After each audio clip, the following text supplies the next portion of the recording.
Good evening. Design Review Board 1 public meeting of December 18th, 2008 is called to order. Please refrain from talking amongst yourselves during the meeting, and please turn off or put on vibrate all cell phones and pagers. If you need to talk, please leave the meeting room. Anyone who wishes to speak, including applicants, is asked to completely fill out one of the speaker's cards provided at the table by the front door and submit it to staff. You will be called to present a case or speak on a specific item as desired. Anyone who wishes to be re-noticed about a project must completely fill out one of the postcards provided at the table by the front door and submit it to staff to receive notice of subsequent meetings. Current DRB agendas are available by calling our DRB hotline at 818-548-3171 or by visiting our website at www.ci.glendale.ca.us. A handout describing the procedures of the meeting, possible board decisions, and DRB reconsideration and appeals is available at the table by the front door. Please note that appeals must be filed within either 7 or 15 calendar days of the DRB decision date, depending on the application. The case planner will announce the length of the appeal period with each case.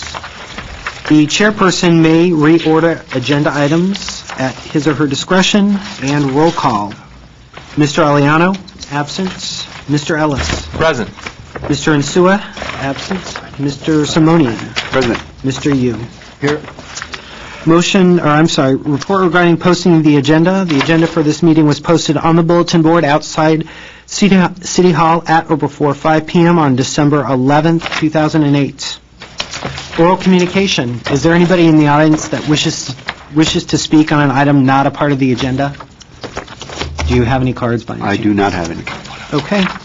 Then we're down to the review calendar. We do have one staff announcement.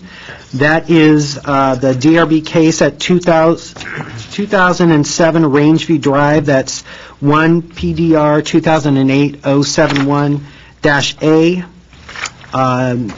That case will be continued, or it was not properly noticed. And so it needs to be continued to the January 8th agenda. Do we have a little motion to continue it to January 8th? To continue PDR 2008-071A to a date certain of January 8th. Thanks. Is there a second? A second. Okay, a motion was made to continue PDR 2008-071-A at 2007 Rangeview Drive to January 8th. Roll call. Mr. Ellis? Yes. Mr. Yu? Yes. Mr. Simonian? Yes. Thank you very much. We are up to our consent calendar. No consent items today, and next our regular agenda. Thank you. Welcome to Design Review Board 1. We have 3 cases to go over this evening, and we're going to start off with our first case, 1-PDR-2008-075-A, 1135 Elm Avenue, and Mr. Reza is going to give us a presentation. Good afternoon, Mr. Chair, members of the Design Review Board. The first case on the agenda today is case number 1-PDR-2008-075-A, located at 1135 Elm. These are the submitted plans by the applicant. We have the site plan, our first floor plan, second floor plan, proposed elevations, along with a landscape plan. This project is a first-time submittal for final review. On January 18, 2008, the zoning administrator granted a variance to allow the construction of this dwelling unit without meeting the interior setback requirements for this particular zone. The required by code setbacks for this particular zone are an 5-foot minimum, and 8-foot average. And zoning administrator granted that exception on July 8th. The exception, sir, is, I just have one for the record. Yes. What was the exception? For not meeting the interior setbacks. Right. So it's 5 or average of 8? 5-foot minimum, 8-foot average. And what is the project at? It is broken down. I can get that to Okay. you on the site plan. It is specified on there, and actually, there's the applicant submitted a section describing where he did not meet the interior setback. Right. Okay. On to the project summary. The construction of an additional 1,534 square foot dwelling unit and a 3-car garage and one-car garage, let's see here, located at the front. If I may just briefly describe this, there is an existing two-car garage right here. The applicant has an existing floor plan, which I can provide to you momentarily. This two-car garage will be demolished, therefore leaving a total remaining of four car spaces for the entire project. 2 dedicated for this unit and 2 dedicated for this unit. So the applicant has proposed 3-car garage having access off the alley at the rear, and a 1-car garage that will have access off of Elm Street. This project is located in the R1250 zone. Mr. Reza, very Yes. quickly, as far as the 4 new parking spots, how many of them are for this rear unit? 2 are dedicated for this rear unit, and the applicant still had to maintain the existing 2-car garage requirement that he demolished. So he split the 2-car, the requirement up. So should the 3 be separated? That's your question, right? Yeah, well, yeah, that's what I'm trying to figure out. I believe Is it the same ownership?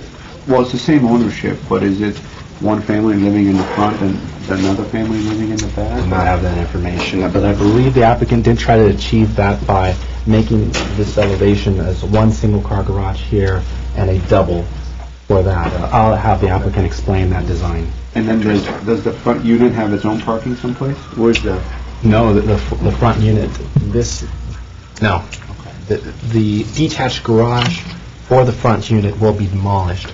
In So its all- entirety? Yeah, in its entirety, Okay. correct. Okay. The overall staff comments and site planning are as follows. Overall location of the proposed residence, garage, and landscape design appear appropriate to the existing condition and neighborhood context. The location of the residence and new garage on the northwest side of the existing residence helps diminish any impact within the street. The overall site plan and landscaping are well designed and consistent with the surrounding properties and development pattern. The overall mass and scale of the proposed project are consistent with the neighborhood. The neighborhood is a mixture of multi-family and single-family residential buildings. The architecture is also consistent with the Spanish Revival style, providing quality materials and details. Staff is recommending approval with one condition: that special attention be given to the locations of gutters and downspouts, and that screening of any on-site mechanical equipment. That concludes my presentation. I'll be happy to answer any. Pictures and materials. Yes, I do. Looking for the materials, I believe the applicant has noted all the materials on site, but I believe the variance file that I'm looking. Find that for you guys. And what is that brown material on the south elevation? That screening, is that a fence? I believe this is a fence. It's called that as a fence. And that fence occurs at the property line? I believe yes. Yes, that is. That's no. I guess we'll get that one answered. That is not. Okay, do we have any more questions? I have a question for you. Does the code requires 4 enclosed parking spaces, or would a carport, No. would have to be a variance or something for a carport? That's correct. Yes. Parking reduction. Parking reduction, yeah, okay. Okay. Okay. Thank you. Thank you. Thank you. Our only speaker is Alan Malakian, the designer. Good afternoon. My name is Alan Malakian. My address is 919 West Pine Oaks Boulevard. Gabriel covered pretty much all this stuff, but I'm going to clarify several things that he mentioned. First of all, in regards to the setbacks, the variance was for the average minimum setback, not the minimum setback. The average setback that is required, we were not able to meet, and our justification and the granting and the zoning administrator agreed with us was because of the width of the lot, which is 40 feet. As far as the existing garage, it's actually, there's a survey, it's a existing non-conforming garage that is detached from the existing house. It's on the property line. It's actually, if you measure it, it's almost a one-car garage. we went through different exercises to maintain that as being existing non-conforming for the existing house that we're not doing anything to. The requirement that we had to meet to maintain that car was to maintain a 5-foot separation between the proposed and the existing in order for us to be able to work that out. But unfortunately, trying to meet the 5-foot setback, being a 40-foot wide lot, it was not possible at all. So we basically demolished the garage, we put in a single car, and be able to put the 3 other cars in the back. It is going to be family occupied. The parents are living in the front unit now. They're going to be moving in the back, or their family members, one of the family members are going to be. So it's going to be family owned and used, occupied. As far as the fence, it's actually, what I've done is I've created a little pathway. If you notice, I have 2 doors from the garage. So from the left side of the garage, and you see that if you look from the alley, the left side has a single car bay, which in one day, if they want to close that off and give that left side or the north side, south side stall to the front unit, they will have a separate door, a pathway bringing them to the front. So you have 2 separate exits. But this way, we didn't see any need for us to put a wall there at this moment. And I agree, if there's any other solutions, we're putting a narrow condenser right at the corner behind the single car garage. And that can be screened. Right now, we're screening it with landscaping, but we can screen that. I didn't put any windows, and we put it right next to the staircase, so that it's not really next to any kind of a living quarters to make any additional noise and issues there. Other than that, I've incorporated some grasscrete to kind of bring a little bit more greenery, being that we're very limited in having the greenery and vegetation on the site. And we actually had a window. We had some other windows there due to the common area that we wanted to have, that we wanted to maintain for the front unit. We eliminated some of the windows, so we opened up a window into that little narrow court, like little planting area between the walkway and the house to the south side of it. So other than that, it's fairly simple. We've tried to keep it as simple as possible, work with some additional details and everything, and I'm hoping that once this is done, the next phase would be to start, once they move into this, they will move in and we would start on the front unit, so bring it up to the same level as we did. So it's kind of a phased project, and now, because of timing, this may be a little bit time sensitive there, so. Do we have any more questions for the designer? Did you consider, I guess one of the reasons would be you're going to come back to the front unit later on, but putting the 1 car to the front of the existing instead of way back there? Well, we've tried different things, but being, again, it's so narrow, the entire front unit was going to get cut. So they're used to what where the garage is now. So you couldn't fit anything in here then? No, we need to maintain the setback, and so it would go into the existing house. Because it's just a shame that, if you were able to bring it out here, then you can at least gain that part back of it. Yeah, I agree. But we need to maintain the 5-foot setback, and so that would just cut into the entire house. So I agree. Is that something that could be converted back, if you redo the front unit, I guess, or? I would love to do it. I mean, square footage-wise, we have that. I would love to do that. Because it looks like on your elevation, it would be pretty easily converted. Absolutely. I mean, I think he would love to do that. I don't see why he won't agree to that. I mean, more the merrier. I mean, if we can get it. It's such a tight site, and we're just not able to get, luckily we got the 2 nice-sized bedrooms above. But other than that, it was just really difficult to get the living room and the dining room areas there. How wide is that driveway leading from the street to the back? It's an existing driveway, so I'm not really sure. We weren't doing anything. I think it's about 10 and a half or something. So I think whatever it needs to be as far as minimum. We're not doing anything to the front or anything modifying any driveways or anything like that. The only thing that's going to happen is they're going to have to saw cut for the sewer connection, so we're going to repave that maybe or replace it with something, but it is meeting the minimum width of the driveway that it's there. I have a question on the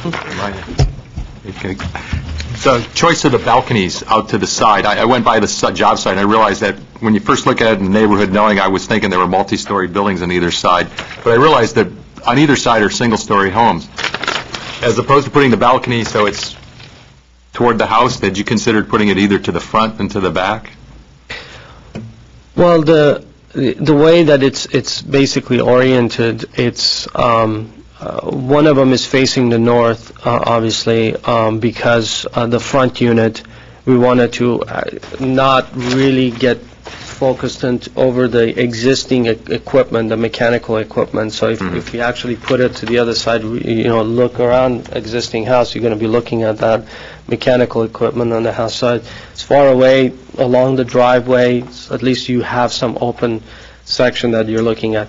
The other one on the south is just the way that the layout of the bathroom and the balcony and the closet. So I didn't really look into switching that. It just came out and they liked it. It's just the forming and the massing of everything that came about. It worked out okay for them. So.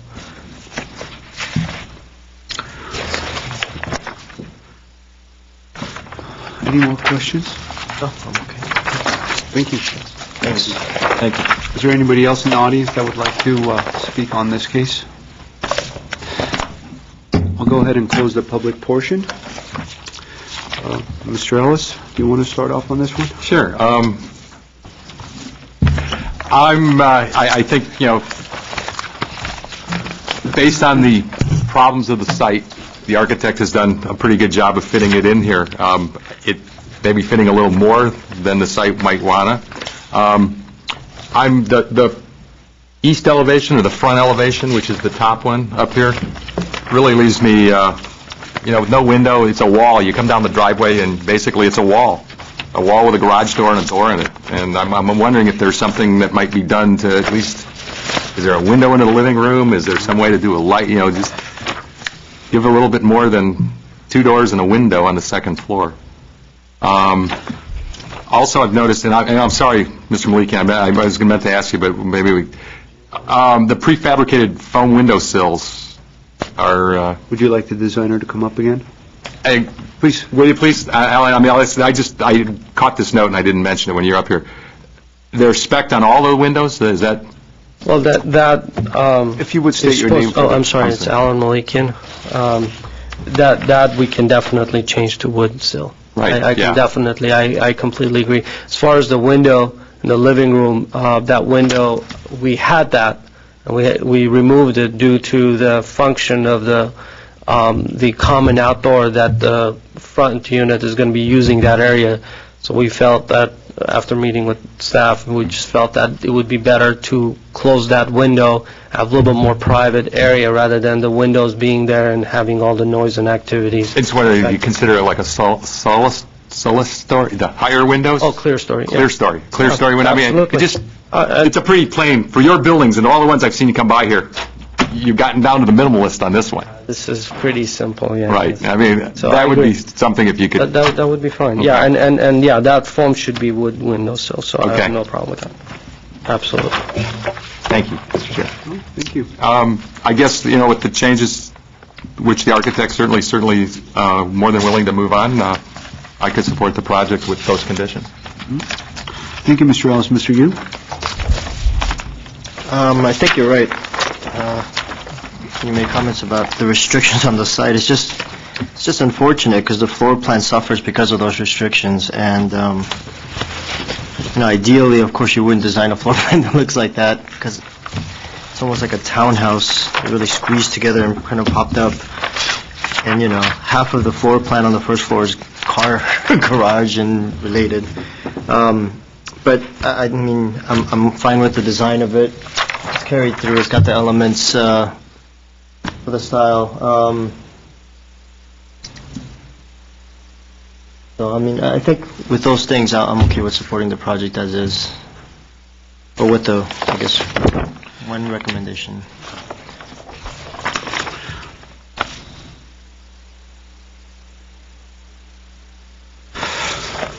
Thank you, Mr. Yu. I concur with my colleagues on this one. It's well-designed, it's a simple design.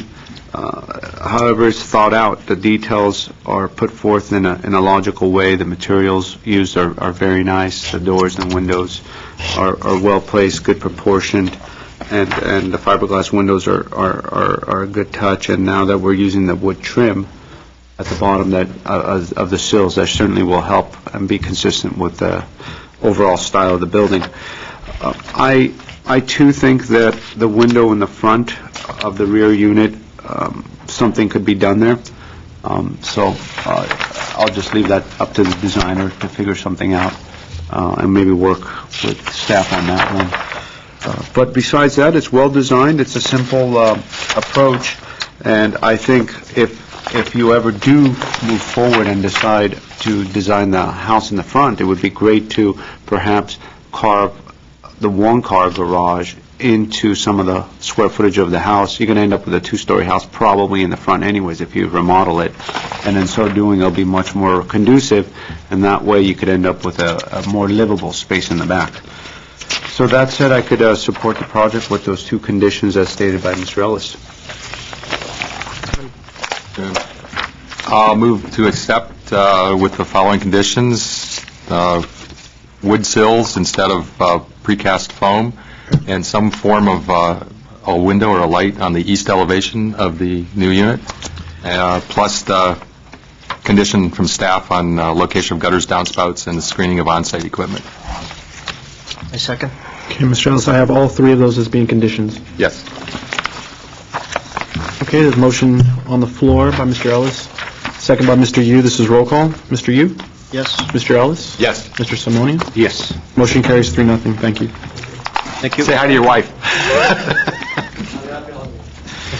The next project is 1-PDR-2008-064-A, 420 Nesmith Road, and staff is going to give us a presentation.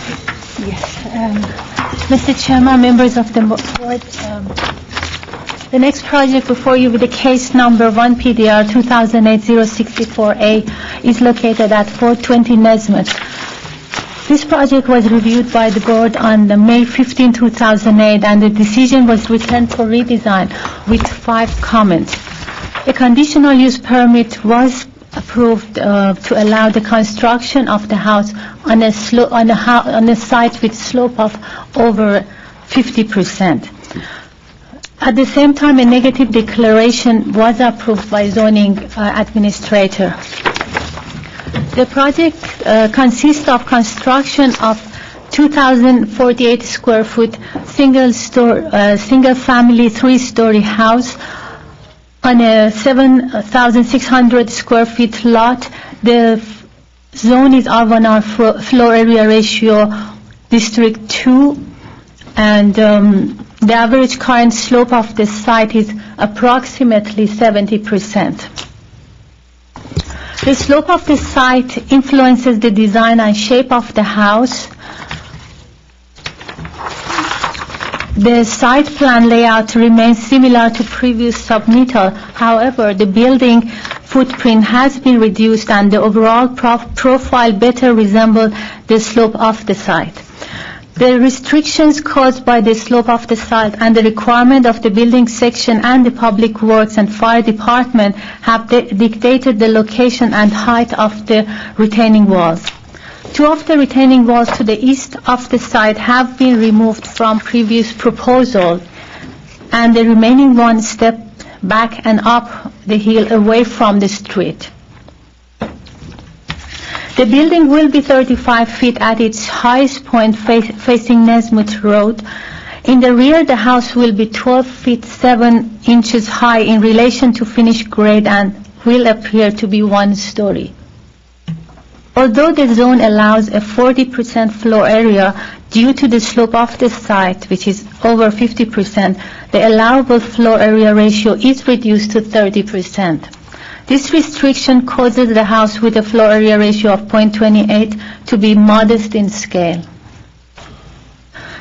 The first floor and the garage are built into the hill, and the 2-story configuration appears to follow the slope of the site, as intended by the hillside design guidelines.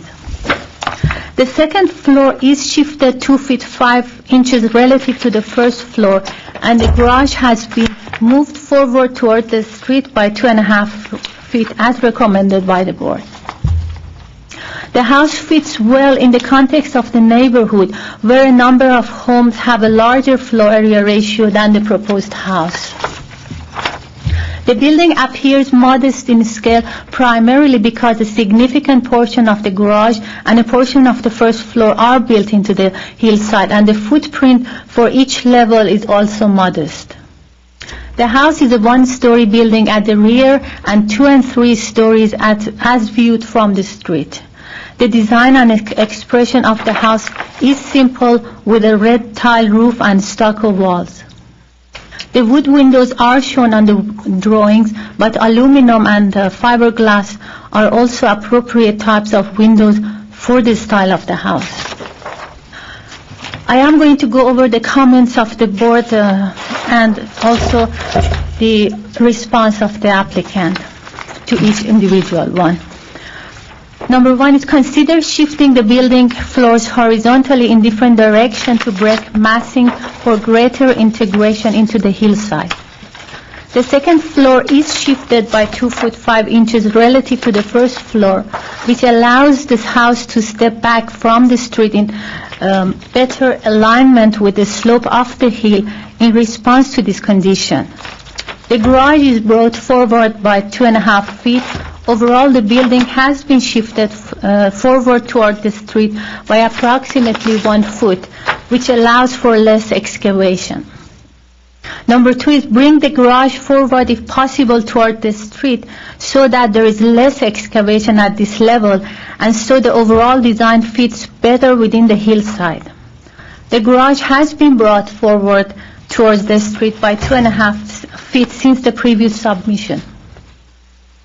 Number 3 is reduce the height of the retaining walls by stepping them, perhaps by making them parallel with the contour of the site.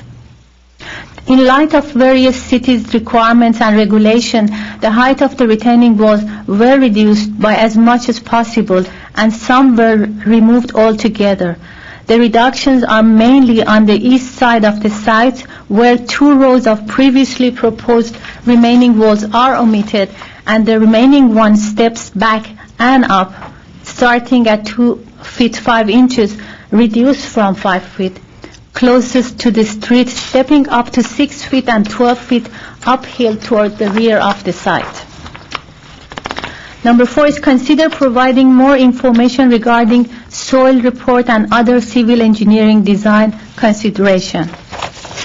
The initial study required a slope stability analysis to be provided, and that analysis will be submitted prior to building plan check to allow building plan checker and city engineer review the study before an approval of the project.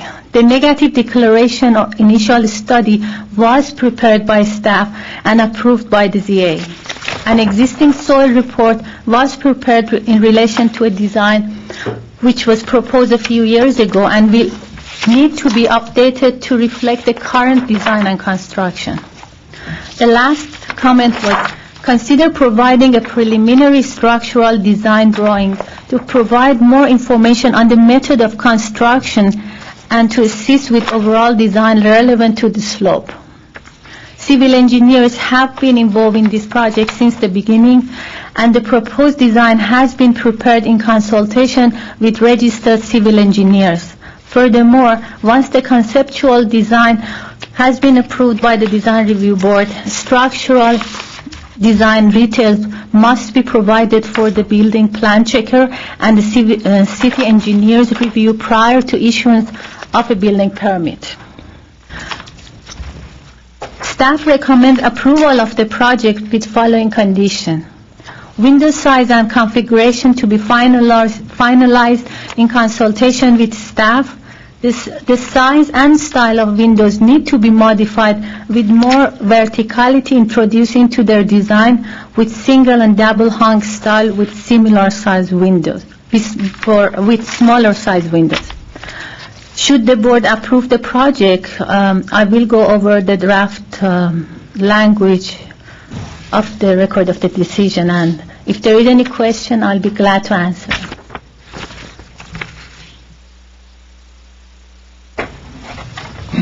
Do we have any questions for staff? I have a question for you. The project, it appears from, I'm looking back at the last design, it didn't go into the hill or slip down. They just moved the plates so that the Yeah. boxes around, right? So, I mean, the floor levels are still the same, and there's a bit Well, of change no. in the, no? No, on the top floor, they've recessed the top floor by 2 feet 5 inches relevant to the first floor. So if you look at the Oh, yeah, that's- section... You want, do me one other favor. I'm a little confused because I have old plans here, old plans there, old plans up there. I just put the old... And the new plans are in the middle? Is that, where are the new Put them plans? together so you can see them. I see. So Okay. this is the previous one, this is the new one. And these are the two retaining walls which are omitted, as you can see there. And Okay. this is the one which stays, and this one steps up and away from the street. So it's 2.5 feet or 2.5 inches at street level, which used to be 5 feet. So they've reduced it even a Okay. bit. And on this section B, the old one and the new, again, I put them together so you can see. You can see this is bigger in the previous one than the new one. It's been recessed. At the back, it stayed where it was. In the front, it's been stepped back on the top floor, and the garage is moved forward. And that was actually one of the comments by one of the board members asking if possible to bring the garage forward and shift the floors.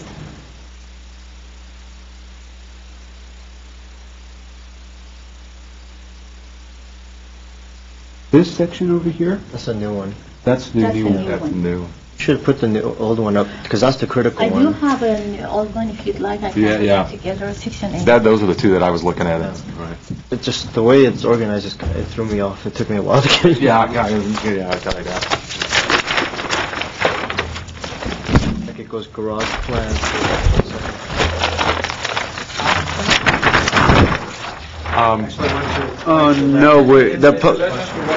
No, sir, the public portion has not been opened yet. Staff is still discussing it. After staff discusses it, then we'll go ahead and call up the applicant and designer, and at that point in time, you can make a presentation, then we'll ask you the questions. Thank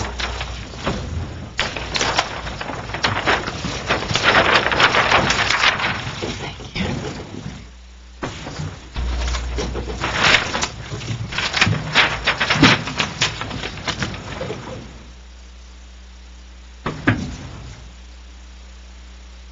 And it's smaller here. So they've increased the stuff in the back. The back and the top floor. The bottom floor as well. The bottom On the old floor, plans on this is different. The garage Garage is has coming been forward. forward, I see. The old plans are different than those, though. These old plans? These are the old ones. They just line up all together, don't they? Yeah, it does, it does line here, the garage.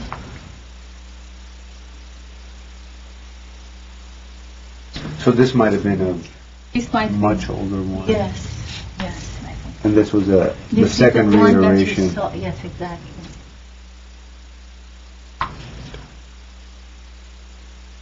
How many times did we see this? The second time. And the side retaining wall? Yes. What got eliminated? There was, These two were eliminated as they're not shown. And this one has been stepped off and it made shorter at the street front. from 5 foot, it's been reduced to 5. But that's the old one, okay. This is the old one. So now we just have one wall, which is right here. Exactly. Yes. Before they had one wall here and then another one here. Yes. This was a walkway.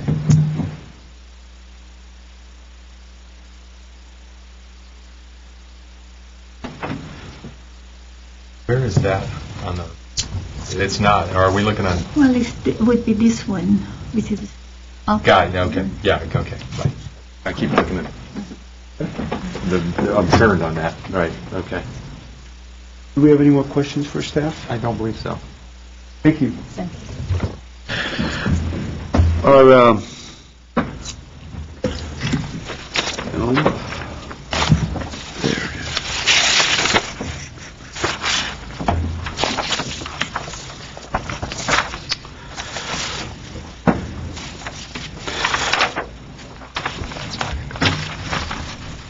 well, I have 3 speaker cards, and who would like to go first? And your name is, sir? Vic Bezani, if you would please approach the podium, and you are the applicant. And the design. And the designer. Yes, if you would state your name for the record, and give Good us a evening. My presentation. name is Vic Bezai, and what I wanted to show you was that on your drawings we have one page which talks about the angles, because one of the comments that you had was to design the building more into the hill, and we tried to do that. We looked at many different options, and one of the building code requirements that we must comply with is that behind the building we must have a flat area equal to 1/2 the height of the slope, 15 feet maximum. And in this case, we have to have a flat area of 15 feet because of the height of the slope. So even if we had tried to push the whole building back because of that 15-foot business, the cross-section would still look the same. I mean, we would always have that 15-foot of flat area in the back. So we tried to come closer, to the slope, to the angle of the slope by bringing the garage forward and pushing the second floor back. It resulted in a net reduction of a little less than 100 square feet, 94 square feet to be exact, on the floor plan. So the last time we met with the board, you had some comments that we obviously took into consideration. One of the comments was shifting the building horizontally, and as the staff report explained to you, and we were just talking about, we did that. We looked at shifting it by various amounts, trying to see which would make sense. Would it help for you to come up with a pointer? Do you want to? There is a pointer here? There is a pointer someplace.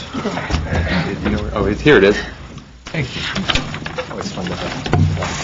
Thank you very much. So, the old design was like this, and as I was explaining, this distance would have to be maintained. So even if I was to push this back by 5, 10, or whatever amount of feet, this would have to go back also. So we would always have this in the back. So we felt that this angle would be closer to the natural slope than the much steeper angle that we had before.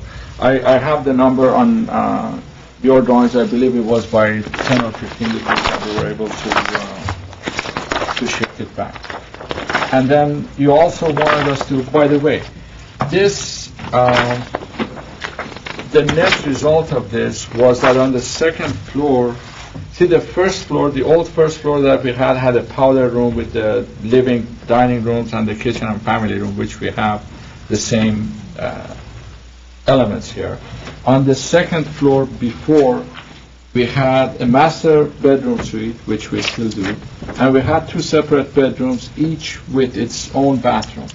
So because of the shift and because of making the building smaller, we ended up losing one of the bathrooms, and these bedrooms are a little smaller than the old ones.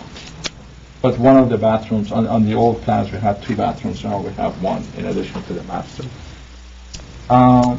You wanted us to bring the garage forward and reduce the excavation, which, as it turned out, was a good suggestion, so we did that. And we explained about the steepness, if we were to do draw an imaginary plane here as the front of the building versus what we have there, the new one is much shallower and much more in tune with the natural slope of the hill. You wanted us to reduce the height of retaining walls by stepping them and perhaps by making them parallel with the contour of the site. We did look at shifting the building, because the building is not exactly parallel to these slopes because of the nature of the slopes that are not parallel to the lot lines. We did consider shifting it to make it parallel in response to your recommendations before. And because of the setbacks that we have the zoning setbacks that we need to observe. We have the fire department areas that we need to consider. They need to have a clear path around the building. We have the 15-foot setback behind the building that we were talking about. And once we add all of these things and trying to shift the building, it would be real small. And, if you look at the second floor plan, the rooms are probably as small as they can be without giving someone the feeling that they're really not walking into a bedroom. So we tried, but we could not do that. What we could do in return was we revised our thinking here. So we eliminated some of these retaining walls, and as the staff was reporting, we were able to reduce the height of this wall to a little less than what we had before. We also provided Is it behind that section A? No. We also provided elevations of these walls, so you could look at them and you could see, because one of the comments was where we had a slope, if we could kind of follow the slope of the walls, which we did, and we have submitted a drawing that will show that also. And then you wanted us to provide more information regarding the soils report for the project. Now, there was a soils report prepared for the project, which was submitted to the board, and I imagine you guys have had a chance to review that. When we go for building plan check, they're going to require an update, which we will have the soils engineer do, and our structural design of the foundation and the retaining walls will be based on the updated report. And that will definitely happen, number 1, because we're going to require it, number 2, because the building department will require it. Do you know where the bedrock is on this? It is not too deep. So, let's say on section A, how deep is it? I can look at the file and see if we have the soils report here, and we'll look. And so we're running short on time, so if you would please conclude your presentation, and then when we have specific questions, we could address them at that point in time.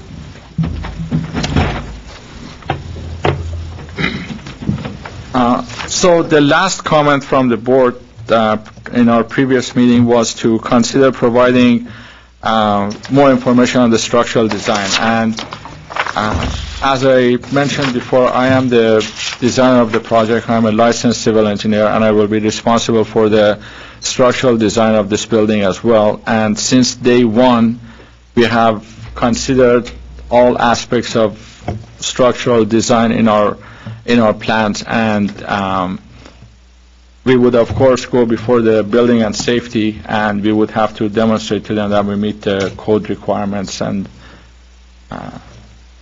our design complies with the code before they will give us a permit.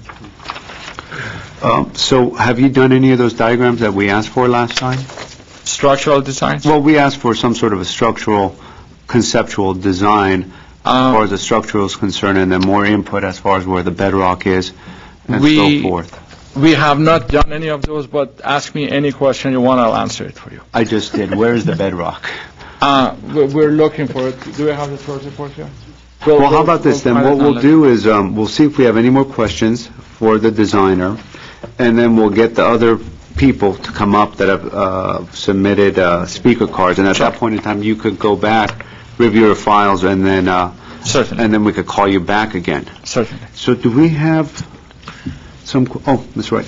Just as an aside, we checked with the city attorney and confirmed that the structural concerns are outside the scope of the DRB review. So insofar as they may affect the aesthetic value of the project, you can ask the question, but it really is outside the scope of review. Well, I think what we're trying to get at is the structural concept behind it, and to see if that basically makes sense, because last time we had asked some very rudimentary or basic questions, and the applicant was unable to answer them, which led us to believe that they had not considered the structural or the soil aspects of it, in which case Right. when they would have gone down the road and they would have gone through the plan check, all these issues would have come up, which would have significantly changed the design that was presented to us. So as a way of helping out the applicant, we suggested, well, take a look at the concept, have a good idea of how this thing is going to stand up, and then come back to us with some clarification as far as the soil, where the bedrock is, and so forth. And so we could then make sure that what is being presented to us at least feel comfortable that it's been thought out in that aspect. So that's We understand the concern. We just want to let you know it's a little bit of a gray area, and aware of it. and anything that happens over the course of the project that changes will come back before you. I guess our purview is the skin, not the skeleton. And on Hillside, they go hand in hand. Oh, I'm sure they do. Okay. Mr. Simonia, I checked the soils report, and it's anywhere between 1 to 5 feet deep, depending on where you are, The bedrock is. the bedrock, yes. Okay. Just have a quick question for Jelly. Do you have the old perspective? I do.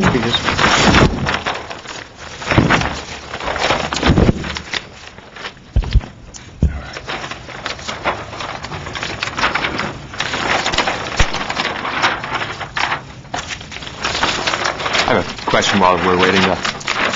Was there any, you're maxed out to the floor area ratio, you've lost 100 feet or so on this alliteration. Was there ever a conceptual design of, here's the lot, here's what we can fit in, let's see what would come up, or was the applicant looking to max out their floor area on it?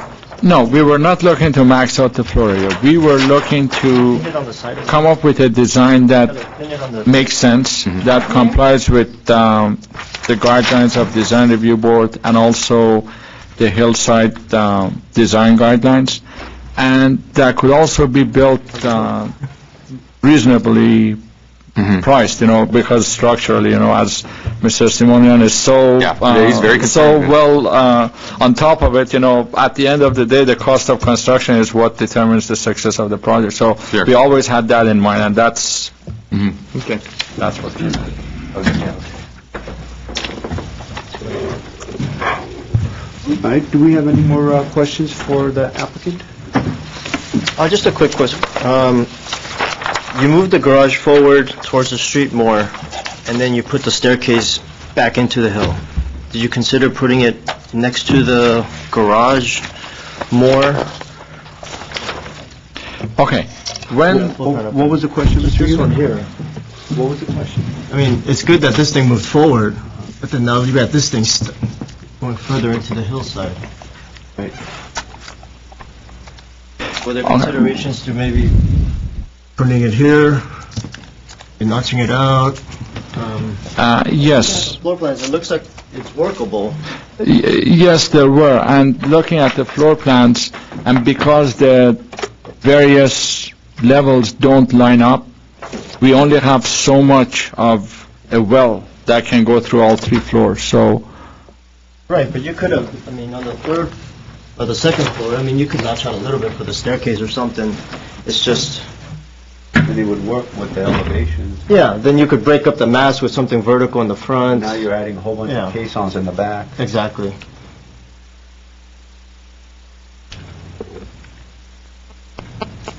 So, Okay. well,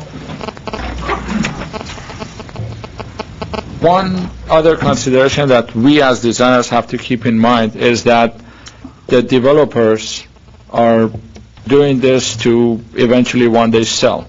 So we have to come up with a design that is appealing to potential buyers, and we have to consider input from developers in that also. So, Right. although we can move the stairs forward, but, we wanted to have a house that you walk in, the stairs not in front of you. Because on this side, we have the bathrooms and we have the, on the upper levels, we have the entry to the bedrooms.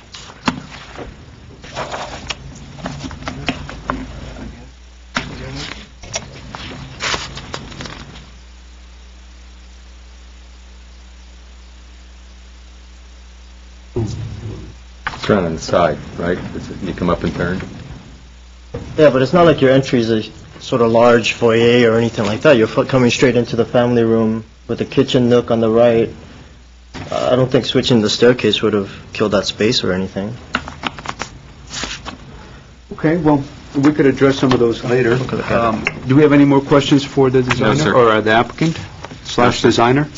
Thank you. The next speaker is Ehsan Armani. Actually, Yes. in case he is our civil engineer. Oh, Designed the grade, so in case you have any questions. I see. We can't have cross-communication because it's being recorded, but the applicant has stated that Mr. Arhami is the civil engineer, the soil engineer, and if we have any questions for him, we could... The civil? Civil design the grading. Okay. Oh, he was civil. Mr. Arhami, will you please approach the podium, please? If you would state your name for the record. My name is Ehsan Arhami. Very good. And what is your involvement with the project? I am working in a design team, and I did design the grading plan, and I am a civil engineer. Very good. Is there something you would like to share with us? Is there anything you want to add to the previous speaker? Not really. Most of the stuff was just discussed with previous. So you had just put in your name basically case for you have any information question. purposes. Yeah. Very good. Thank you. Thank you. The next speaker is Alfred Babayans. Yeah, I'd like to pass off because I think most of the subject was... Okay, we can't have cross-communication because it's being recorded, but from what I understand, you don't want to speak this evening. Yeah, I just share with you that I support the project. Very good, very good. Well, you need to state your name for the record. Yes, my name is Alfred Babians, and I'm the owner of the property. I'm supporting not because that I'm the owner. I think this project is appealing to the neighborhood. It's going to beautify the neighborhood. It's a vacant lot that's been sitting there for 20 years. Actually, the project started back in 1989. There was a bulky structure that was already designed by Edward Hakopian and was approved by the city, which was about 3,000 square feet at that time. For some reason, the project failed due to economic recession during 92-93. So I took over the project. We did design it again back in 97 or 98, which was submitted to design review board and approved again. This time for 2,300 square feet. That was in 2002. Again, for some reason, my personal reason, I couldn't do the project, so it expired. It was ready to be started, it expired. So this is the third time that we're submitting. And also, I was getting a lot of support from planning because they said, actually, they like to build a house over there because of the situation of the hill and whatever reason. They were supporting at that time heavily. So I took the project, I considered building it, just, that I thought it's a good idea to buy this property, this portion of this piece of property. I'm just supporting it. I see. Okay. Well, thank you. And is your intention, you're building as a spec home? Do I build Is this being built as a spec home or a personal residence? Personal residence, yes. Personal residence. So you plan on living in it? Yes, yes, very much. And some of the, Mr. Vic that mentioned, it was we shared our opinions that how we're going to design this. Like you mentioned that how you want to access the upstairs, the second floor, third floor. So we were considering all the aspects. How close is this to the second set of plans that were approved previously but elapsed? It wasn't really, I didn't really like the idea of reducing, because the more you set back, you're losing square footage. Like I said, it started with 3,000 square feet back in 1990s, then it was 2,400, now it's almost 2,000 square feet. So we keep losing the square footage on this house. And if we want really to stretch it, we would have ended up like 1,500 square feet house on a 7,600 square feet lot, which is about, 15-20%. So this is the best, I think, that our designer team came up with. Okay. Thank you. Thank you. Thank Do we you. have any questions No, for the thank owner? you. Well, thank you very much. Let's see, Mr. Bezai, do you want to come and share some more thoughts, or are you done with your presentation? I can basically answer any questions you have, but I believe that I said what I was here to Very say. good. All right. Do we have any more questions? No, sir. Thank you. Thank you. We'll go ahead and close the public portion. Mr. Yu, do you want to start on this one? I do remember seeing this one. I do commend the design team and the owners in, trying to figure out a balance between the sort of the backyard because of the retaining wall and keeping that portion along with the slope, the 20% driveway, balancing all of that. And I like the fact that the garage did move forward. It will reduce on some of your costs there, less grading there. I'm not too crazy about the staircase going back into the hill there. I think there's something that could be figured out in the floor plan. It's going to save you more money in the long run in that sense. And the reason I wanted to see the old perspective, or the axle, I guess, was just because it has changed, but it hasn't. It's moved a little bit, it's been cut and nip tuck here and there, but it's still the same design. It's a huge sort of 3-story block sitting on this hill. And so I guess you could say that by the letter of what we recommended, you went by, but you didn't make the changes to make this a project that would fit into the hillside. You mentioned that this house is getting smaller and smaller in this 7,600 square foot lot. I mean, it's not a typical 7,600 square foot lot, I'm sure, as you know. I mean, a lot of it is hill, and therefore we need to provide a design that will accommodate that hillside. I'm at this point, although I'm happy that you made some of the changes, I'm not ready to support it as is. There's going to be a lot more breaking up of the mass, and that's one of the comments that's in there, because, I mean, those images don't lie. It looks basically the same coming up. So that's my take on it. Thank you, Mr. Yu. Mr. Ellis? I was checking the floor area ratio is what I was looking at. I would echo much that Mr. Yu has said. It is, and look, it's a difficult lot. You brought that out. You've had it for a long time, trying to figure out how to make something out of it. The best thing that it has going for it, in my end, I'm not an architect, or you guys, I really defer back to you on it, but it's in a canyon where pretty much nobody will see it, and that's probably because it's boxes, three boxes on top of one another. It's unfortunate that Mr. Yinsua is not here today. I know he was very passionate about how to maybe possibly help it out, but I guess I'll reserve till after Mr. Chairman has a comment. Thank you, Mr. Ellis. I have a quick question for staff. What is the maximum FAR on this project? Normally, it would be 40%, but because the slope is over 40%, it's been reduced to 30%. 30. And as proposed, it's .28? Correct, yes. 286. 286. I just did that. To be, okay. Well, yes, under .29. And so the 3,000 square foot home from the previous designs in the 80s and the 90s of 3,000 square feet, that was probably based on the old Yes, codes. and there was no requirement for CUP, which it didn't have to go, and environmental, which in this case it had to go through both conditional use permit approval was needed that they got, and also an environmental study had to be. And I think prior to the 93 Hillside Ordinance, the FAR in the R1R zones was higher than .3 at this slope, so it would have been a higher FAR. Yeah, I think Right. the FAR reduction with the slope increase is a relatively recent addition to the code. Because 3,000 square foot would be a .40. So it's probably what it was before. Yeah. Well, there's not support for this project this evening. So what I wanted to do was at least give my take on it, so you guys could at least use some of that input as you move forward on this project.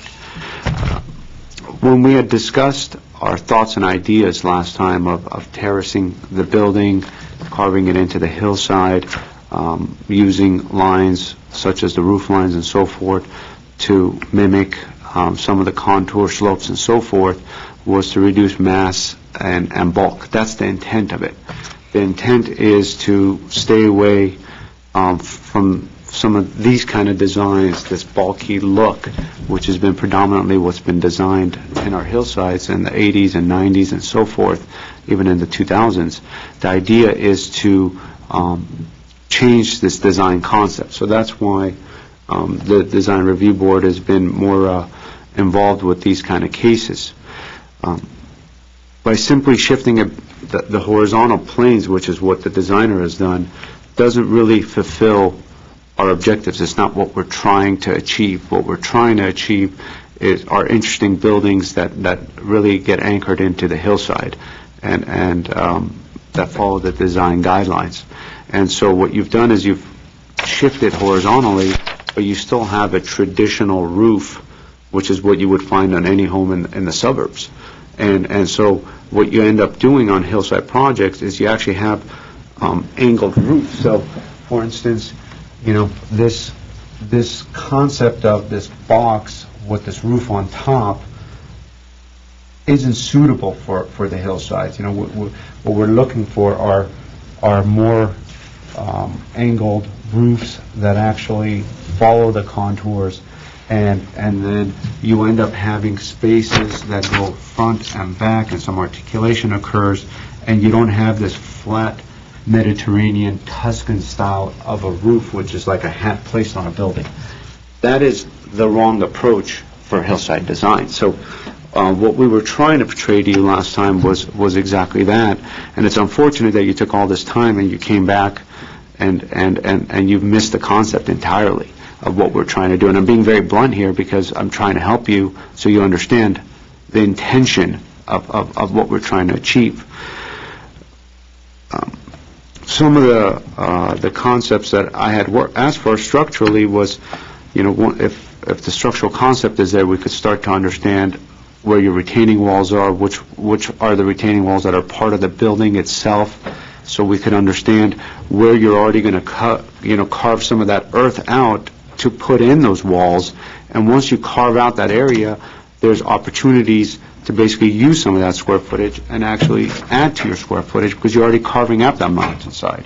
So that's why we had asked for, and that's why I was hoping this project would have it at this point in time.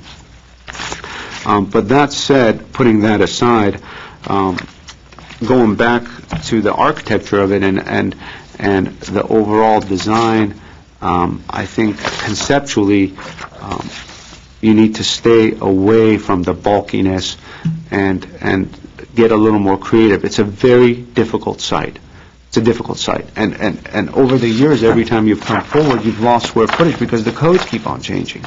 And the hillside ordinances get tweaked every few years, and it's probably going to happen again. So as time goes by, it gets more and more difficult to build on these things. And so it's really to your advantage to try to do it quickly and to do it in a manner that's suitable and that works with this board. So that said, I concur I can't support the project either as brought forth. Now, this is this is based on the new code, the new DRB rules, is it not? That's what we're trying to determine right now. Does staff need a few minutes to figure that out? It was, the first review was on the 15th of May of this year, Which is right on the... which is right about when the new ordinance... I thought we had discussed this at that time, and it was not.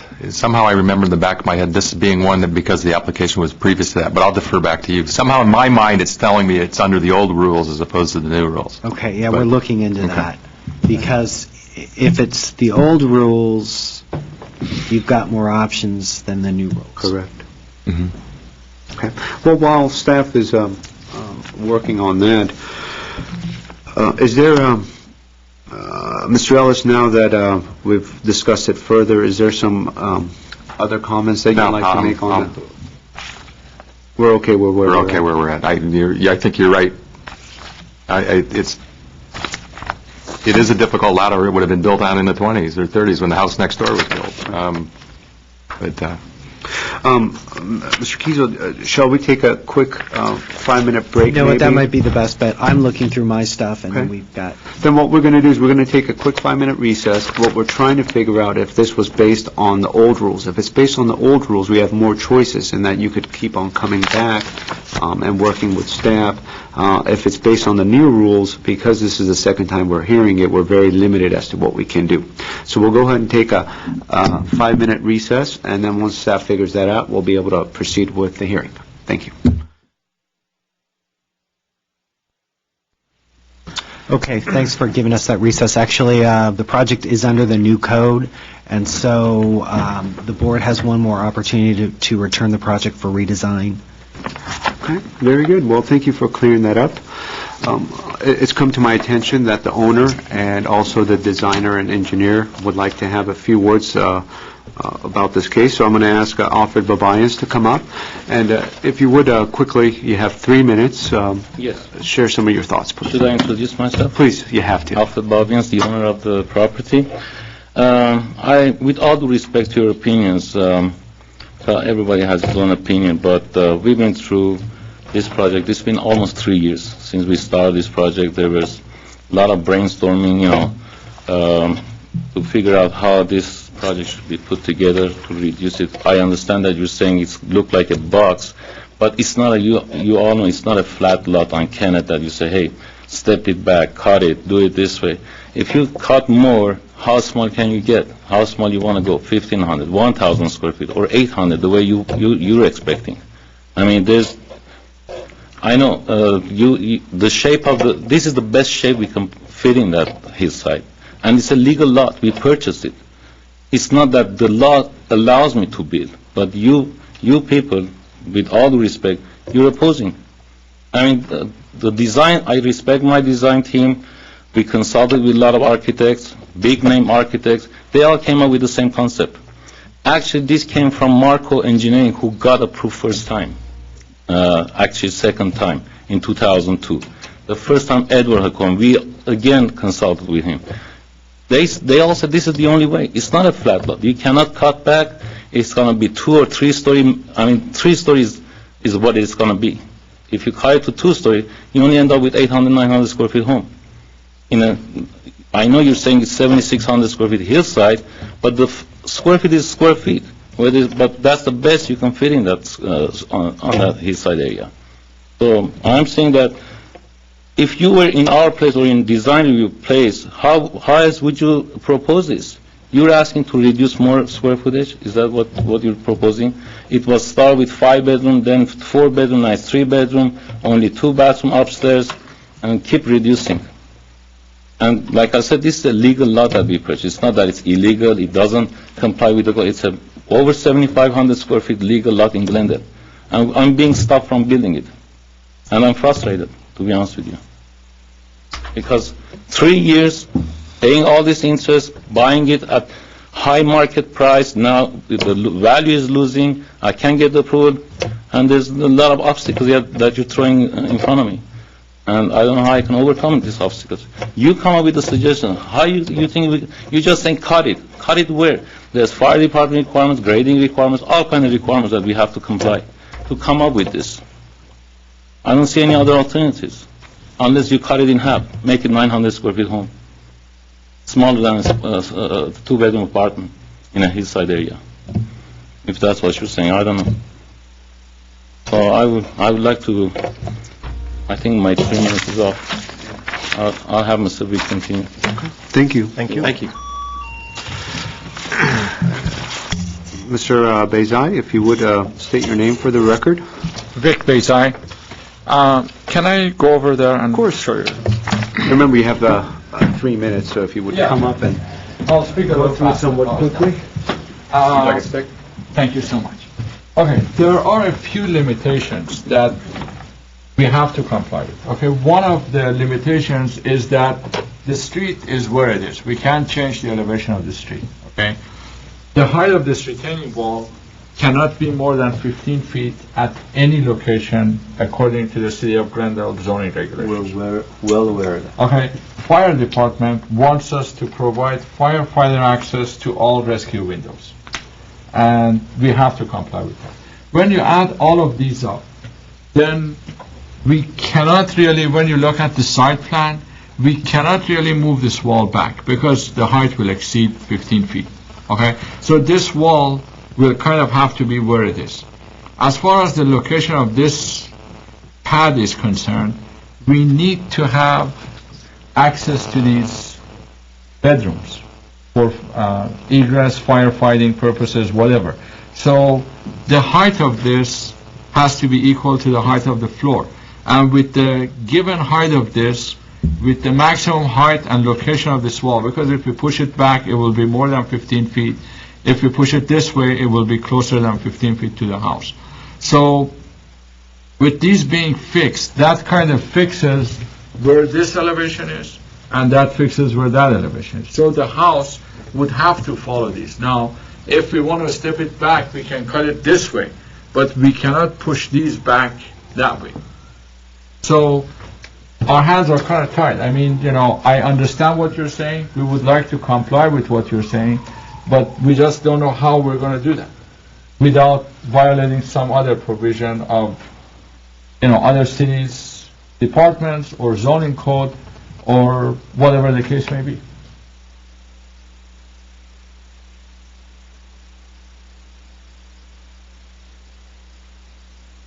So, Is there anything else? well, I mean, if I go and come back to see you again, I don't know what I can do other than cutting this building. You know, if you're saying that you don't like to see that roof like that, maybe we can make this a steeper roof so this looks like a two-story building with a real tall roof and kind of put dormers in there and maybe do something like that. But, you know, the locations of these and the steps and the heights of these, our hands are pretty much tied as to what we can and what we cannot do.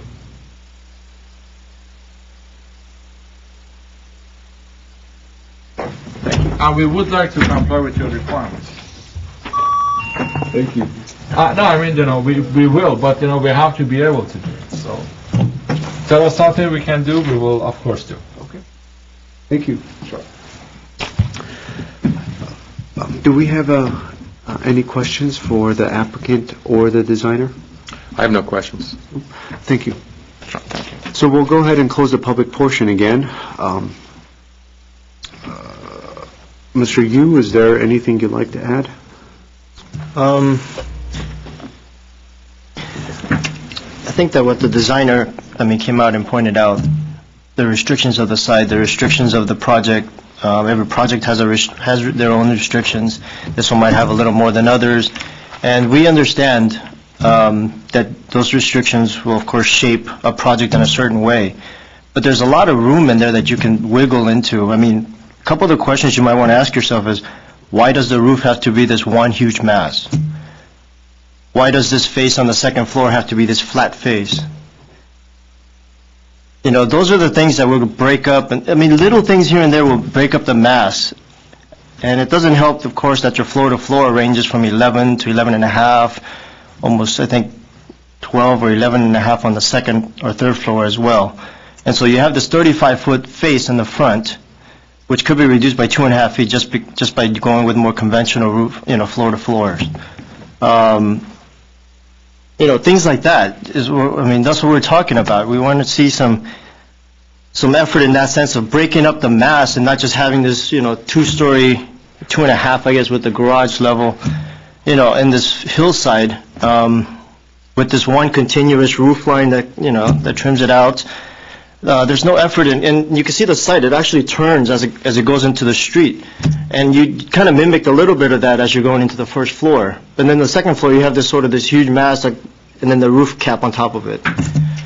I would just say, look at those things, break up the mass, and I guess to the owner, I would say, 3 years, yeah, it's a long time.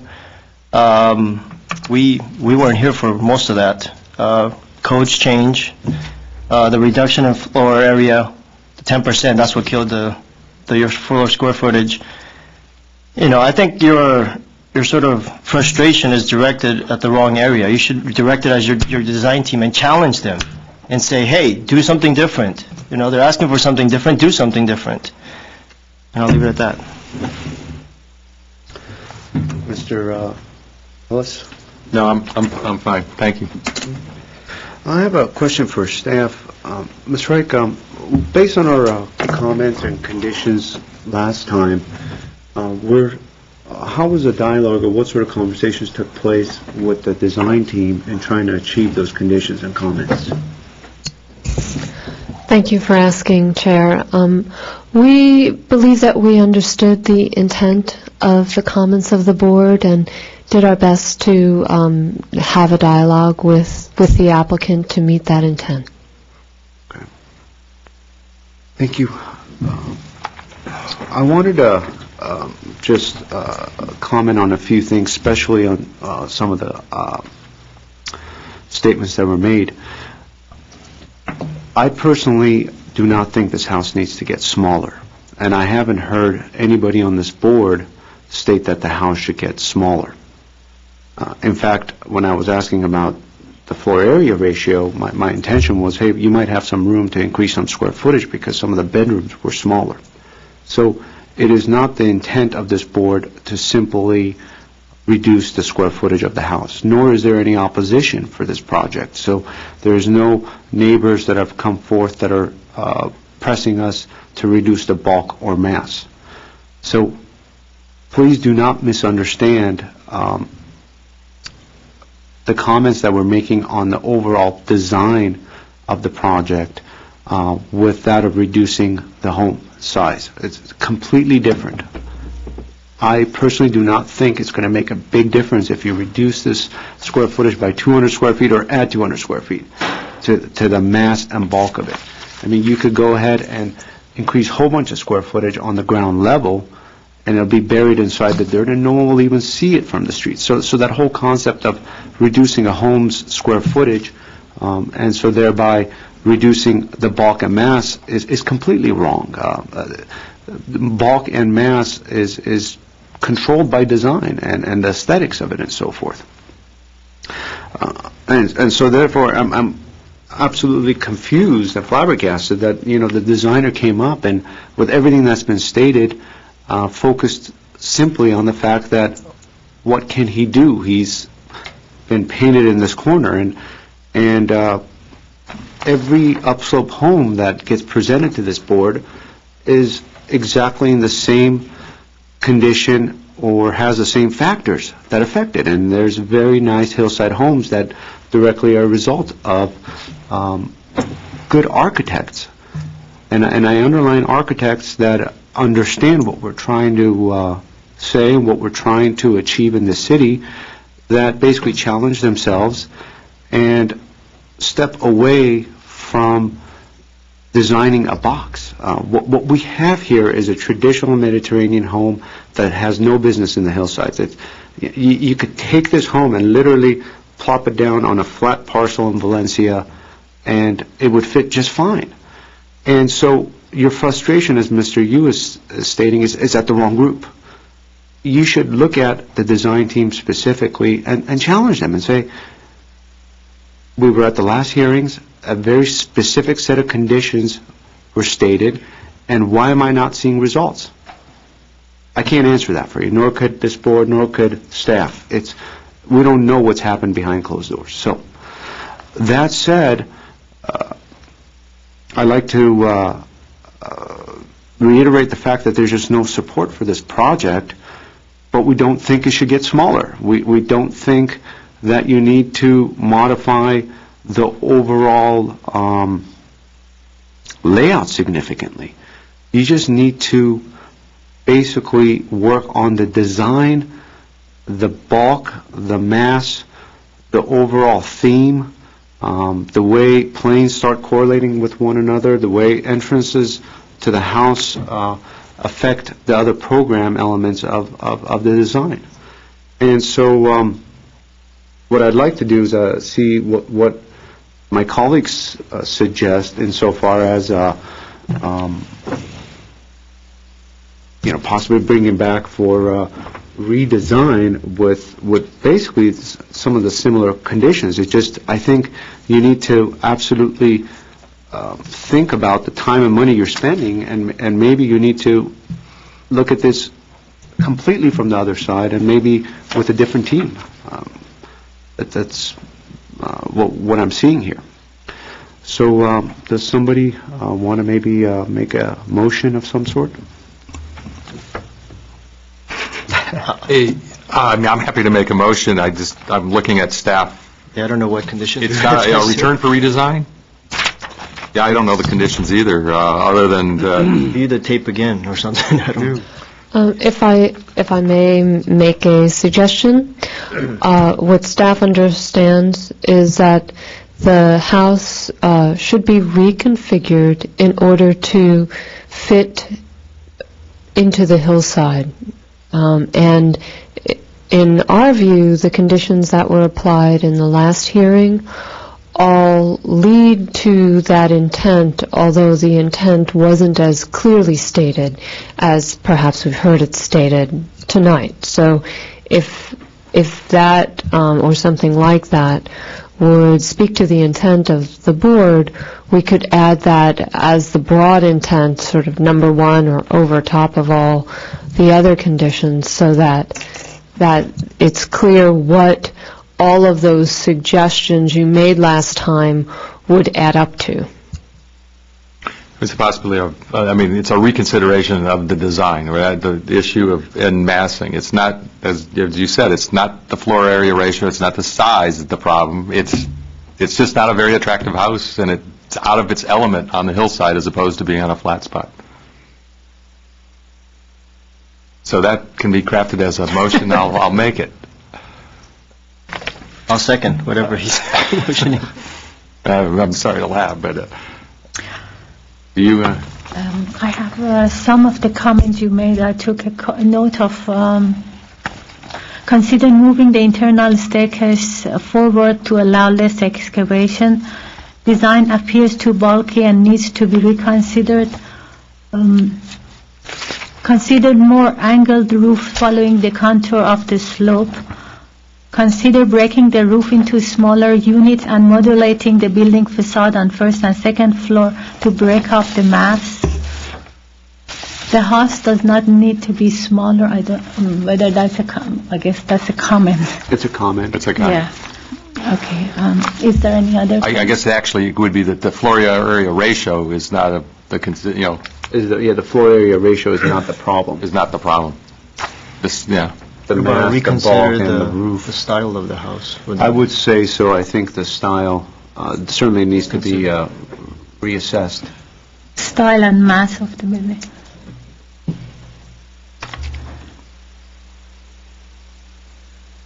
That's good.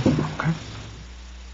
And if we add reconsideration of and reconfiguration of the form of the house so the house fits in and becomes part of the hillside. Yes, I support that.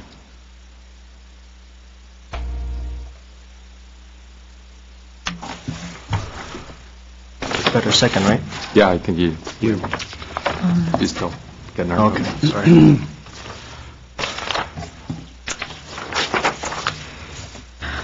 This is roll call. Board Member Ellis, Yes. Board Member Yu, Yes? Chairman is Simonian. Yes. Motion passes by 3-0, return for redesign. Thank you. Our next and last case is 1-PDR-2008-077-A, and Mr. Kiesel is going to give us the staff's presentation.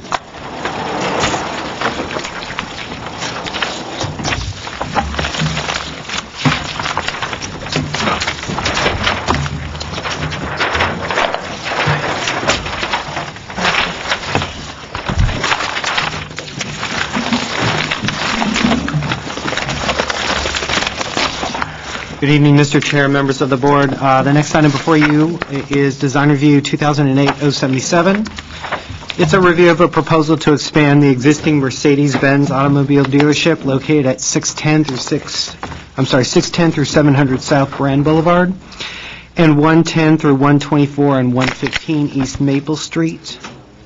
The site is approximately 2.3 acres. Let me go over with you what's on the board.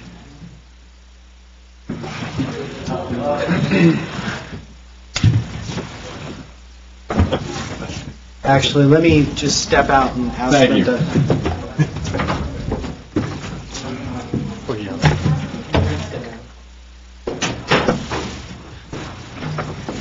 Okay. You're looking at this half of the board.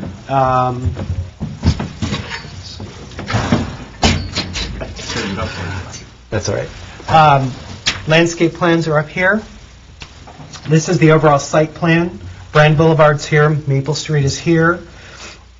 The first floor plan is here. This is an overall composition elevation along Brand Boulevard. This is the existing showroom. This will be the new service center. The gray portion in the back, along with up here, is the proposed parking garage and the bridge. The older commercial building adjacent to the project is shown here, and then another small building that will stay on another site is here, and then the BMW project is here. These are all the elevation drawings. This is the elevation drawing along Brand Boulevard, similar to this. This is the elevation drawing along Brand Boulevard without the existing showroom. So the showroom is actually, the cut is like this. Oh, okay. Okay? Yeah, so these are all the elevations. The second through fourth floor plans are here, and then the roof plans are here. Where is the elevation for the existing showroom that's going to be done in the third phase on Brand? That's this right here. I see, okay. Oh, isn't that the existing? There's the improvements to the existing showroom are just facade changes and interior, basically. And that's the yeah. proposed design for buildings? Correct. This is what the new design is proposed to look like. This is actually a map. I didn't post that on there. And then pictures of the site as well as the surrounding Can we area. get this here. up? Or, Oh, gosh. I'm not sure how to do that. No, we can't. no, okay, thank you. Some material samples are here, along with glass samples. Well, there are two different kinds. Clear and frosted. Right. Okay. The expansion includes demolition of two small buildings and a surface parking lot, and construction of approximately 96,000 square foot service building on Site A, which will be Phase 1 of the project. Demolition of the service building and surface parking lot, and construction of a 4-level parking garage and a bridge connecting the parking garage and service building on Site 2. and that will be Phase 2 of the project. And then facade and tenant improvements to Site 3 is Phase 3 of the project. Again, let me just step up and show you.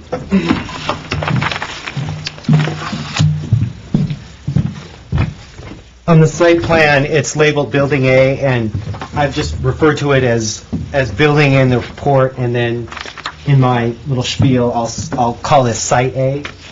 Right now, there are 2 small buildings and a surface parking lot. Those will be demolished for the service center. Site B, Building B, is this area. It currently includes the service center and surface parking. Those will be demolished, and a parking structure will be built here. And then, again, Building C is the existing showroom, and it's just proposed to have tenant and facade improvements.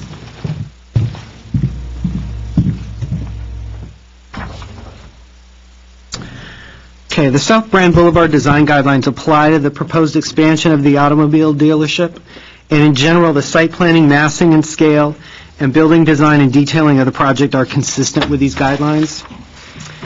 The guidelines encourage separation of uses so that ancillary uses do not interfere with the primary retail sales of the dealership. And overall, the dealership expansion accomplishes this. Building A is mainly devoted to service uses. Building B is mainly devoted to parking, and Building C is mainly devoted to sales. Now, speaking in the site planning aspect, while Building B is a service building, display vehicles are located adjacent to Brand Boulevard right-of-way to both screen the interior of the site and maximize the visibility of cars for sale. This arrangement is encouraged in the guidelines. Building B, the parking structure, is also consistent with these guidelines, and that is located behind the showroom building and isn't a prominent feature along Brand Boulevard. The existing showroom building really masks the appearance of the parking garage, which is desired in the guidelines. And then Building C is located adjacent to Brand Boulevard, and therefore maximizes the visibility of automobile display on the street. Display windows wrap the corner of the building, also maximizing visibility. And while lower in height than the other 2 proposed buildings, this building does hold visual prominence on the street, which again is encouraged in the guidelines. For mass and scale, Building A is more massive when you compare it to the older commercial buildings located along South Brand Boulevard, but generally in line with other dealership expansions. While the building has little articulation, reductions in perceived mass and scale are achieved through vertical and horizontal elements and the use of different materials and the application of those materials on the facade. This building is set back approximately 50 feet from the eastern property line. This significantly reduces the perceived mass of the building from the adjacent residential structure. Like Building A, reductions in mass and scale for Building B are achieved through the use and application of materials applied to this building as well. Additionally, the 4th level of the parking garage is set back an additional 18 feet from the initial 8-foot setback to enable the building to have less mass from both the Maple Street elevation as well as the adjacent residential units to the east. The materials proposed for the bridge, including an ACM panel system and wire mesh, will assist in reducing the mass of this feature of the development. The mass of Building C most resembles the mass of the older buildings along South Brand Boulevard, which is important given that design guidelines do encourage buildings to be attentive to the more human scale of the older buildings. And building design and detailing. Materials included in the dealership expansion include CMU block, Drive-It outsolation EVIS system, aluminum louvers, aluminum composite panel systems, translucent and clear glazing, wire mesh system, and stainless steel facade plant support system, among other things. I didn't list all of the materials. These materials are utilized on all 3 buildings in different ways to provide a variety within the facades, while also providing a sense of coherence for the site. Overall, the materials present a clean, modern appearance for this facility and also reinforce reductions in the appearance of mass and scale. As mentioned in the staff report, the zoning administrator adopted a mitigated negative declaration for the project. The design review board will need to acknowledge this document. Staff recommends that the design review board approve the project with the following conditions, and those conditions are as follows. Number 1, a lighting plan for the site shall be submitted to be reviewed and approved by staff. The second comment, a landscape plan for the eastern portion of the landscape buffer area of Building B should be submitted in the event that existing carrotwood trees die or are removed as a result of the proposed project. The third condition, more substantial articulation at the vertical element should be considered to further enhance the design ideas if feasible for a workable floor plan. And then finally, special attention should be given to areas where different material come together. Again, my presentation was sort of a brief overview of what was contained in the staff report. I tried to cover the most important things, but I didn't want to just reiterate the 9-page staff report. So if you have any questions, you can certainly ask, and I will attempt to answer them. Do we have any questions for Mr. Kiesel? I have a question that may be for the designer. On A, I'm sorry, on E, the Bryan Boulevard, looks like a helipad. What is on the top of that tower there? It's decorative. It's a decorative element. Okay. Yeah, it's just a parapet, I believe. It's a hat. Well, yeah, it's the brace off of it that kind of looked at. Yeah, actually, the staff report mentions, and I didn't mention it in what I just said, the angles of some of the materials are reinforced throughout the building, and that's one area where an angle is used, if that's what you're, I think, referring to. No, I couldn't quite figure out what it was from looking at the small drawings, trying to figure out, because at once it looked to me like a helipad, and I was thinking, wait, what's up with that? Okay. Now, I have one other question. In the mitigations, there are steps, a number of different things that I read through. How do they become part?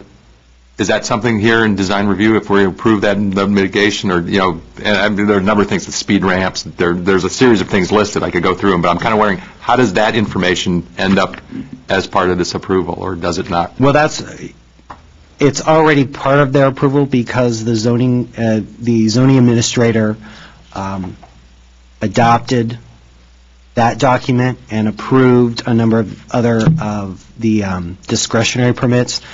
Under CEQA, you need to acknowledge that document. All the mitigation measures contained in it will either be implemented during plan check or in operation, depending on the kind they are. Okay. Okay. Mr. Kiesel, as far as staff recommendations are concerned, number 3, which states more substantial articulation at the vertical elements, should be further considered. Are you referring to the elevations? Correct, yeah. There are places in the elevations that, on the facades, that vertical elements are used to sort of break up the mass, and to the extent that they can bolster those a little bit, we think the elevations would be improved. It's a balancing act, though, because constructing a car dealership or a parking lot or something like that, you lose, with a lot of articulation, you lose efficiencies fairly quickly. So I think that's where that condition is coming from. Was for the vertical elements of the elevations.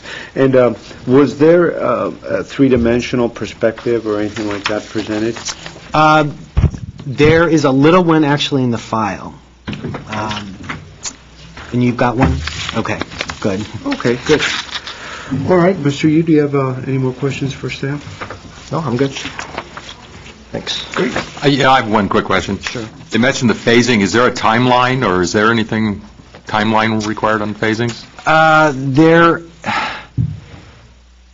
There isn't a timeline. When speaking with the applicant, I believe he said the entire construction period would be about 2 years.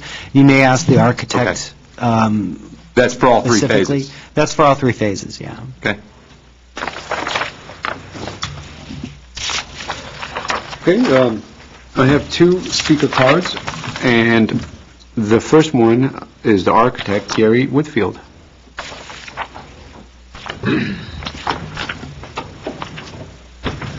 If you would please state your name for the record. Gary Whitfield, architect for the project, Whitfield Associates. Do you want me to hand you, this is a rendering of the front Grand Boulevard. Oh, great. Thank you.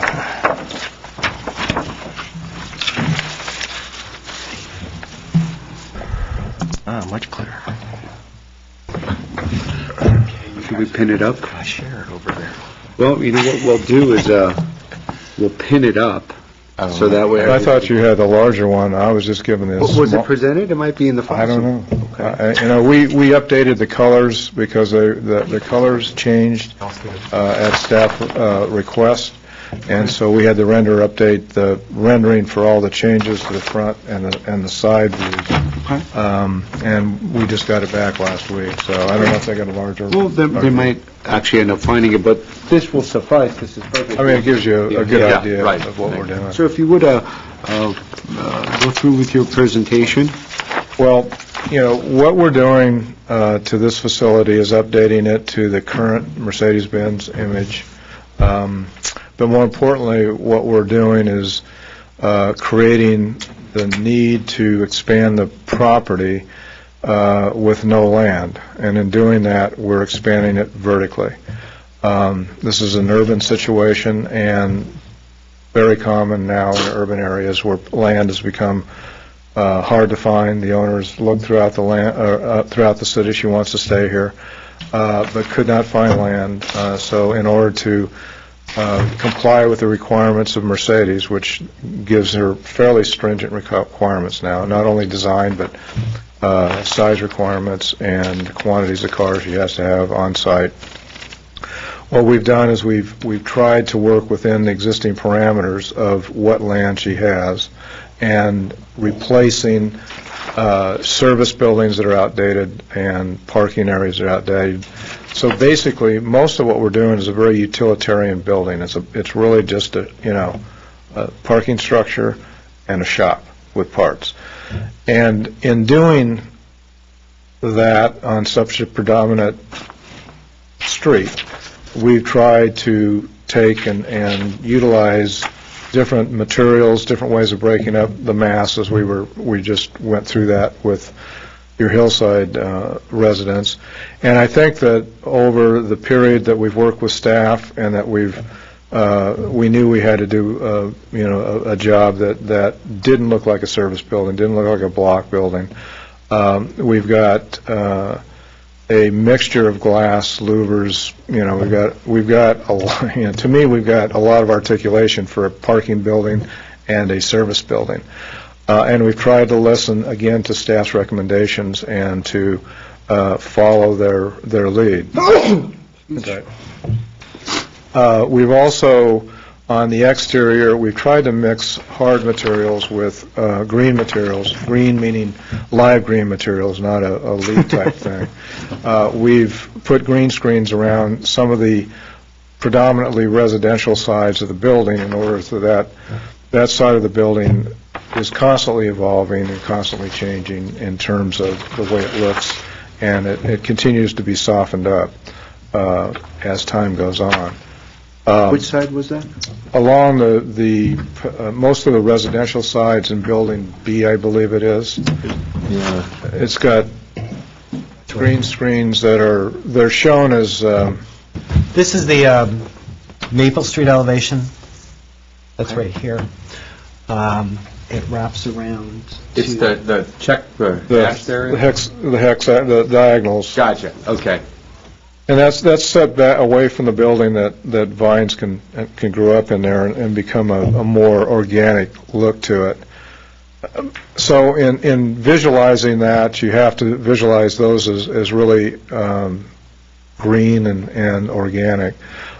We've mixed, what we're trying to do is obviously in the service department, which is a 2-floor area in building number A, bring natural light into it for the people that actually work in it to give them a nice environment. But we've closed it in order to make it quiet, so the neighbors are fairly unaware of what activities go on in that building. And building A is primarily service. It has client service write-up, client waiting. It's got some new car display in it because it's going to have a retail display area, and it's going to have accessorized cars in there to encourage the sale of accessories and retail parts. So basically, it's got service, it's got the client contact area, service, and service parking on top. The reason that we've connected the two buildings meaning the two structures, Building A and Building B, with a bridge, is to take traffic off of Maple, because the logistics and the logical sequence between buildings occurs laterally, because after cars are serviced, they're washed, and the detail and wash area is on the other building. And also, there's not the amount of in-service parking that we need in this one building. So we, instead of coming, because the problem with the current facility, it's got a very large traffic mess, because everybody comes into one space. And what we're trying to do from the site planning aspect is separate the traffic, and then also take as much traffic off of Maple as we can by utilizing a bridge. So everybody that will really, the service customers will never be in the parking structure. It'll always be attendants that take cars in and out. And so once they leave the car, it'll either go up and over, or it'll go into a service bay. And then at the end, it will be washed and detailed and get ready for them to pick it up. But in terms of design, I think we're trying very hard to give you something that does not look like the actual function that goes on in it. Do you have some questions? I have a quick one. So the angles that are kind of cutting through the different materials, is that something that's mandated by MERS? No, what we're trying to do is take and make it a little bit more dynamic instead of a static, instead of everything orthogonal and 90 degrees. We're trying to put a little bit of a dynamic look to the building. Okay. That's sort of our own side. What's mandated by Mercedes in terms of aesthetics is what we've done to the front of the sales building. We've added the tower elements. the columns. They've got columns and a thin steel eave, and we've taken the glazing and made it more transparent. And do you mind coming up and showing us some of these some of these features on the elevations? Let me ask you something while you're coming up. Sort of everything in those areas, they're parking. It's a parking structure. So I was just wondering if the placement of the panels versus the louvers, if it had corresponded with any differentiation in function or program or anything like that? No, we're trying to bring the same materials in both buildings so that they tie together, but one requires to be closed off, and that's the reason for the glazing system along here. Like why does it go there and not over there? Kind of. Because we don't want to enclose it 100%, because we need the ventilation, so we don't have to mechanically ventilate the parking structure. So then the program behind here Is closed. is it sort of an office, that kind of elevator, that kind of stuff? No, this is really this whole thing, and you can see it on the corner, this level, and you can see the glass. There's glass behind the louvers. This is the service here and here. So this is just an element to break up the mass. It's an articulation of the site. May I make a suggestion? If you would, Walk us through the facade very quickly, Okay. and just pointing out the difference in materials, because it's hard for us to figure out, let's say, that this is open, this is maybe screen material, or maybe not. So just start with the big picture, and then take us into, it'll take a few minutes, but just walk us through Okay, all right, the all right. general concept of the elevations. Well, this building here, which is the most predominant one on Brand Boulevard, is a service building and service reception. The service reception is down here. We're using an existing curb cut, and we're curving the cars into the service reception, which is where people drop their cars off. We're trying to make as long a queuing area as we can in that particular access point. We have display along here and in here to try to give that pedestrian area a more of a display retail look instead of, again, a utilitarian look. And by that, you mean the storefront, basically? Yeah, there's glass, and there's also, these are columns, and they call them, you've got a repetitive group of columns here, and an eave, and an eave. And that, well, I guess to do that, I got to go to this elevation. It's a little confusing, but you have this new facade on the existing Mercedes building, which has the auto house columns, the blue columns, the thin roof overhang, and then they're repeated over here at this same level. So the whole pedestrian level is tied into each other on both sides of Maple Street with the glass, the columns, and the eave. We've got glass, we've got columns, and eave. And that's really how we tie this side to this side and still create it as a retail area. And the eave sticks out how many feet? Is there a section that shows that? I believe it sticks out about 4 or 5 feet. It's probably right here. Yeah. Yeah. I It's see. turning the corner here. Yeah, it turns the corner. Turns the corner there. It's a piece of, it's a steel structure. Aluminum, sort of Steel. steel. It's steel. Thin, okay. Heavy metal. This is steel. Again, this is a service building and parts building. Okay. This level from here to here, from here to here, is service. Now, what we've done is we've got a combination of glass, ephes, block, and louvers. And then up above here is ACM, which is aluminum composite material. With louvers, you mean it's open, wind could go through it? It's wind can go through it, but behind it's glass. So, and we did this exact same thing in Beverly Hills. To bring light in, but at the same time not allowed to be transparent. Right, and also to break it up again, and give it some texture.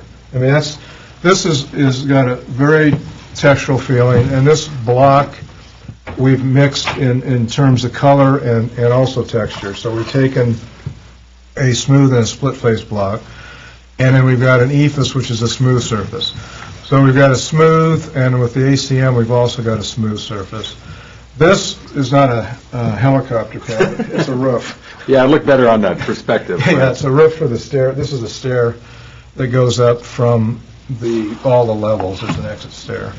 But behind this is the parts department, which also goes up about 3 levels to feed each service level. And then above and behind this parapet is the rooftop parking. There's parking up on the road. There was over there. Right. It's parking all the way up to the top. Yes. Right, okay. And, and then the roof, the bridge, again, when you see it on the rendering, it looks just similar to the,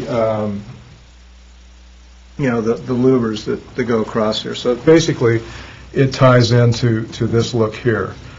And once you get to this parking structure, again, this is all parking structure. And what we try to do is put the louvers on this with a few angles to give it, again, a tie-in to here. We've used the ephes, we've used the 2 block types, and we've also got some glass in just to tie it in on the very lowest level of this service building, right in front of where the customer parking is. So where you see the dark, that's ephes, where you see, and then this is a lighter stucco, which comes around the corner. And then this is block, And when you see the darker, you've got two textures of block. So it's a palette of a lot of different materials to break up planes. These are open areas because, again, it's a parking structure. It's what it is. It's land that we've added in order to. It's our display lot, is what it is, and that's what it's been created for. As far as the parapets on top of Building C, the existing building? This guy. Yes. Mhm. This parapet in here, and this, is that being changed, or is that? Well, the windows are being changed. The shape is the same because it's the structural system we're trying to keep intact. This whole addition right here is an existing building that's currently a detailed building, and it has. We're adding this facade. This is a leased piece of building that she leases. The rest of it she owns. So we're It's just that there was so much attention put forth on everything else, and then that parapet portion of that one-story building, Building C, right on Brand, it seems as though the top, that didn't have the same amount of detail. That's why I was asking about it. Now, it sort of matches the showroom detail. I mean, it's the showroom is, again, full glazing. It's got this EFS portal, which is their entry. And then you've got your columns and your steel, and also the steel is exposed underneath.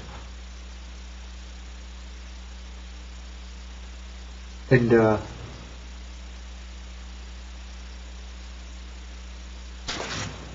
mind. And then again, as you see these areas right here, these will become landscaped. And then again, these are block interface, two types of block to break up that. That 45-degree screening? Right. Is that this wire mesh system? No, it's a green screen, which is, it pops off of that. The wire mesh is for the bridge. Or the bridge, okay. The only part this wire mesh is being used is on the bridge. Right. And then what is that system that you just described? The green screen? Yes. It's just wires. it's a standoff, it stands off the building. I see, okay. And it's rigid enough to interweave planting. What's the, on the bridge, the red markings in the middle of the bridge, or is that just a car? It's a car. Yeah, okay. On the smaller one, Fast car. fast car, yeah. And the small one, you couldn't make out what it was. Because the bridge has two different elevations. I mean, it's coming between two elevations. Two different, yeah. So interior-wise, there's a sloping ramp, but we're keeping it horizontal to make it, look perceivable. And, this actually may be a staff question, but yeah, if you ever drive in a parking structure and you go around a corner, the squeal from the tires. Now that you're elevating it, and I guess I'm deferring to you because 2 doors down is Pacific BMW with probably the same issue. Right. Is there treating on the surface of that parking structure? Well, normally, we room it with a light boom finish, so it's got a texture, so it's not the hard polished finish that some parking structures have. We just do that for slippage, because you don't need it to be as... That's when it's that really smooth steel trowel finish type, Right. because it squeals. Right. Because it is really annoying, and It is. I mean, Yeah. because you can do very little and get points.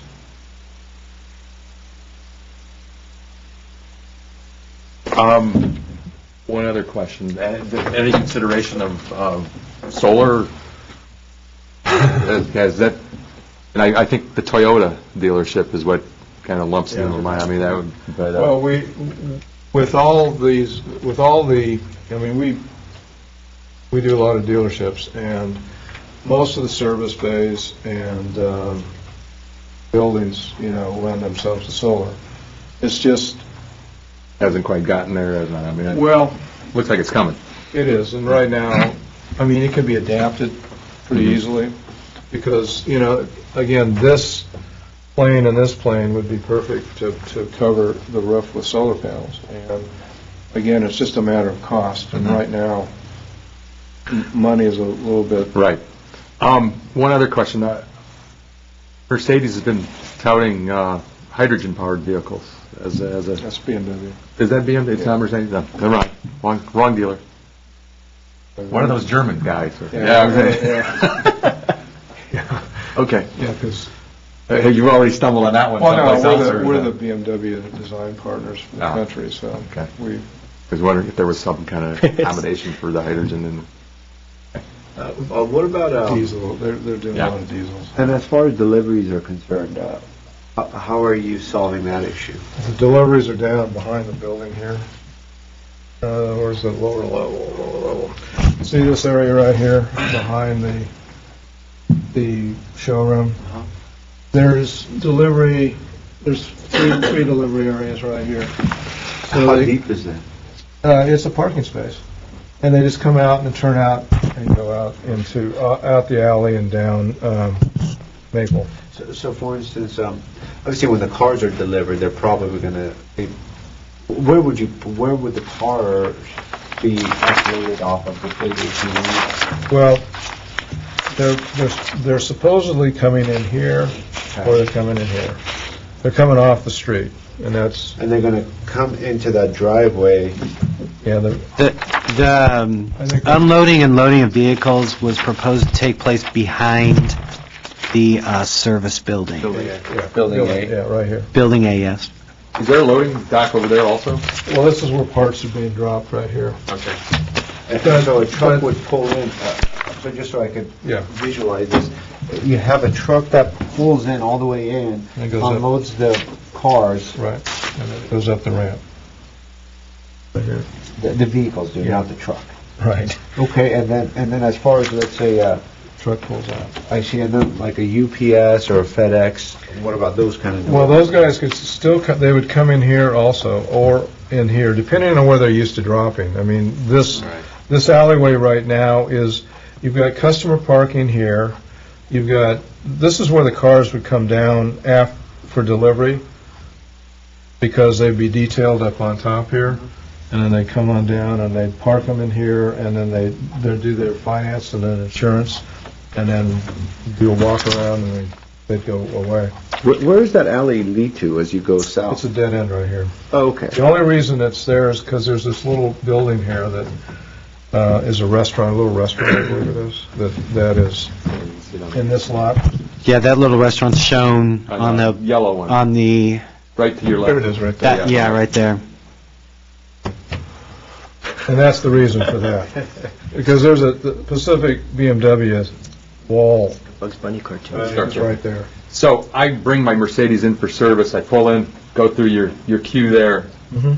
and when they call me to come pick it up, where do I pick it up? Right here. I pick it back up there, it comes back down, okay. In and out.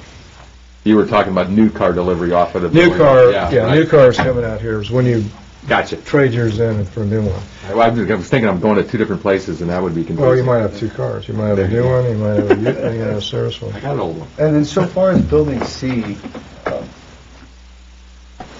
is there other considerations that you guys have had on that top parapet portion? Have any studies been performed on that portion? What we're we're more mandated with color on here than we are here. And, you know, the Mercedes is just, you know, No, I was just wondering if you've done any studies, especially on the and with that portion. parapet there, it's not going to be real visible unless you're, you know, across the street. Right, I think maybe to clarify, that higher parapet that Mr. Simonian, you're mentioning, that's actually pushed Way back. way back from the building line on Brand. I see. It's not a straight-up facade. Do any of the elevations show it from the side view? This one? This, I think I've got it. It's, the side view, you get a side view, you know, from here because it goes away and it diminishes here. So it's basically just, the glass repeats itself About to 30 here. feet pulled back, Yeah. probably in the Yeah. face, right? Yeah. Let me Oh, see yeah. if I can pull up the second floor plan so you can see where that second floor is in relation to the That's first right floor. here. Yeah, there's a second floor plan. Yeah. Oh, yeah. Because you've got what it is it's an open, you've got a little bit of an open space, and we're using the clear stories to get light down into there, and daylight better. The reason why I'm asking is if you're driving southbound on Brand and you look over, I believe you'll see it, but... I'm sure, it won't go away. I mean, I'm not going to say you're not going to see it. Well, do we have any more questions for the architect? No, sir. Well, thank you. Thank you. For taking the time to come up here. Thanks.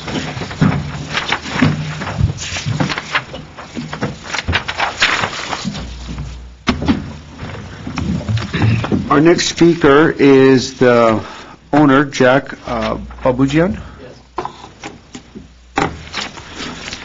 Hello, It's the property, an adjacent property owner. Right. It's Adjacent property owner. adjacent property owner. Very good, and if you would state your name for the record? Sure. My name's Jack Babujian, and the property I'm here to kind of represent or talk about and whatnot, it's 204 East Maple. It falls directly behind the parking lot, I guess. From the plan development, it would probably be C, the building C, right behind it. Over here? Is it a... Yeah. No.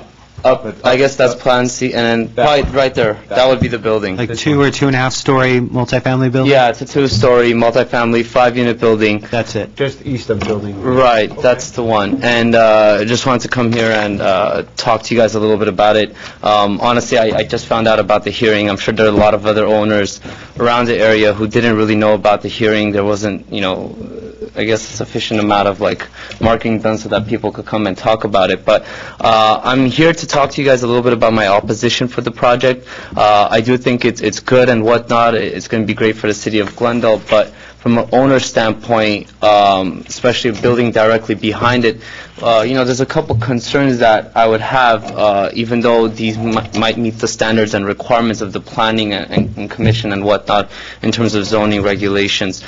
Some of the concerns I had were the amount of debris, the amount of congestion that was going to kind of come onto the building, from all the dust, all the pollution and whatnot, and what the tenants were going to have to go through for that 2-year span. Most of the tenants over there are Section 8 tenants. They're elderly people. There are some children over there that are playing. There's also the concern of something going wrong, something falling onto the building property, something happening that's probably going to be a detrimental impact on them and us as an owner. Other things are certain things like traffic congestion. How easily are the tenants going to be able to access the property away? And I say all this in regards for the tenants and whatnot because the concern we have is if it becomes a little bit difficult for the tenants, if it's inconvenient for the tenants, they're going to want to relocate. Every tenant that wants to relocate, that's 20% of income that's, we're not getting because of that. And, the turnover, I think, is going to be really high. This project's going to be lasting for about 2 years, so vacancy factors have increased significantly in Glendale, so any tenant, whoever wants, they can always just swap around to a different apartment building or to a different apartment building. Renting that for market rent was going to be very hard, knowing that there's a 2-year construction going on directly behind it. Even if it is a safe zone, even if the planners and whatnot can guarantee some sort of safe construction zone and whatnot, a lot of people are going to be very skeptical about going into these type of properties. I myself, if I was to rent out a property, I wouldn't want to go and stay behind a 2-year construction knowing that something wrong might happen. The noise is going to be there bothering me, the pollution, the congestion, all those factors.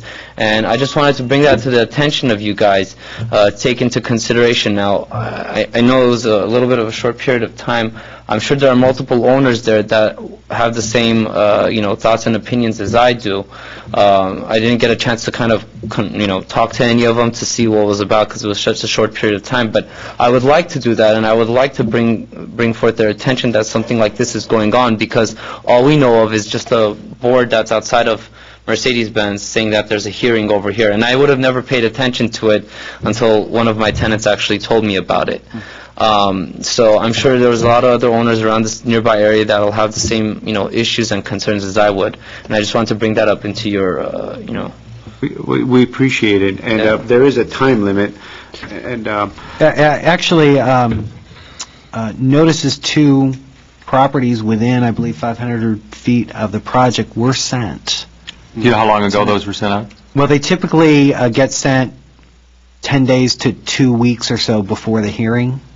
So I'm not sure, why you didn't. Maybe get we one, looked but- out, I don't know. I don't know if we got it and we didn't pay attention to it, or if we didn't get it in the mail. Yeah, that's Okay. standard how we notice all projects through design Okay. review.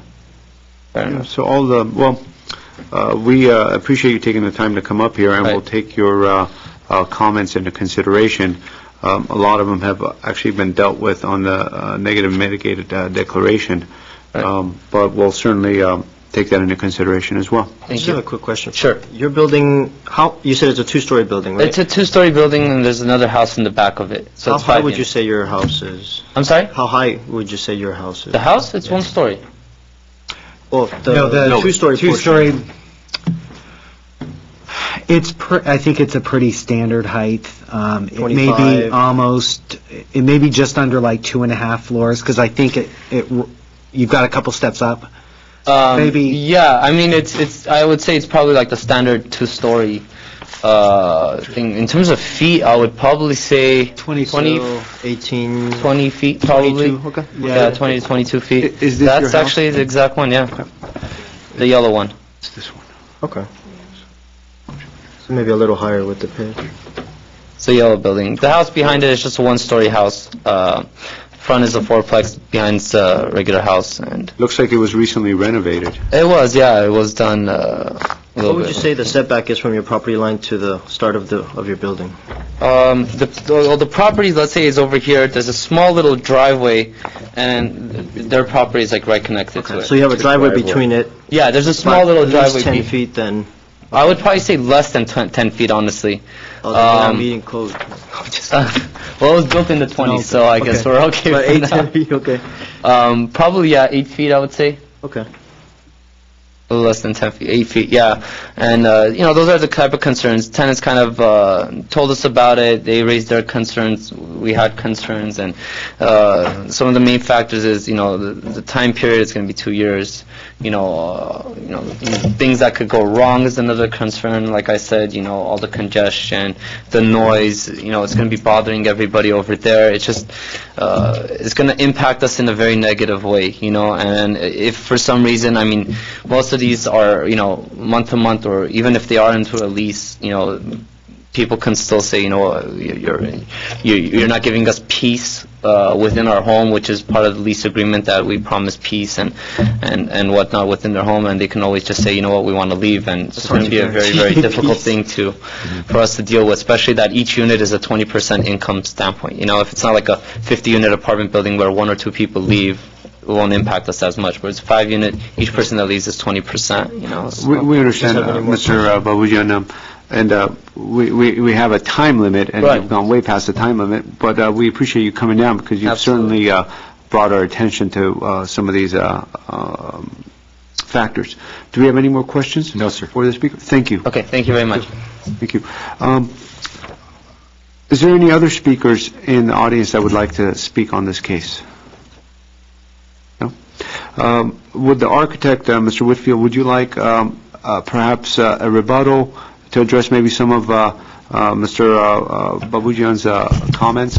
Well, Actually, it might be helpful, because I threw out 2 years, because I think in speaking with the people I've spoken with from his firm, but if there's some clarification there, that would be helpful. the clarification would be that the construction adjacent to your site will only be about 12 months, because it'll be a phased building. The one building on Brand Boulevard will go first, and that will be about a 12-month process.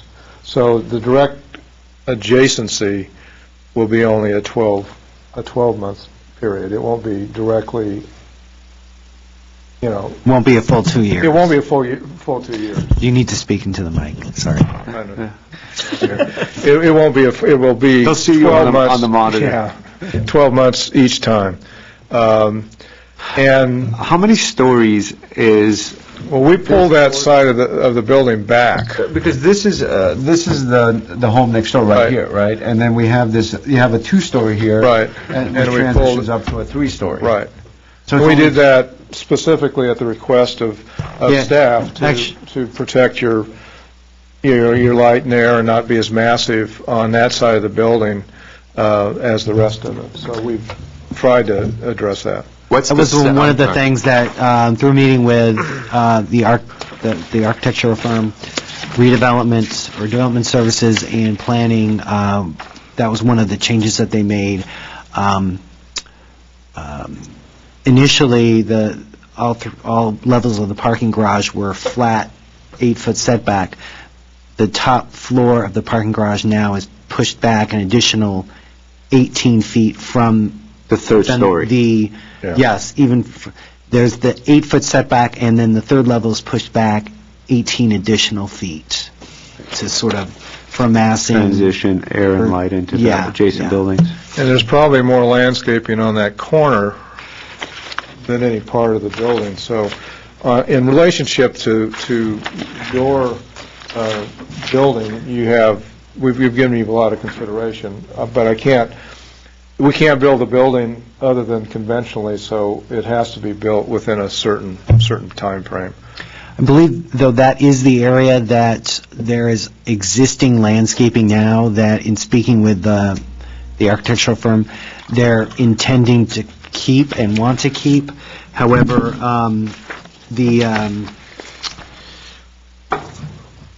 the second condition in the staff report suggests providing a landscape plan just in case the existing landscaping doesn't survive or it's decided that it needs to be taken out.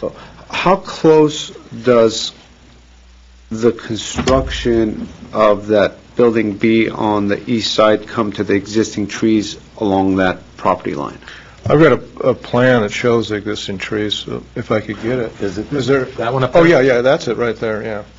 I think the trees are in the center of that planting strip right there. Yeah, there it is, right there. And so there's an 8-foot setback Right, from those trees.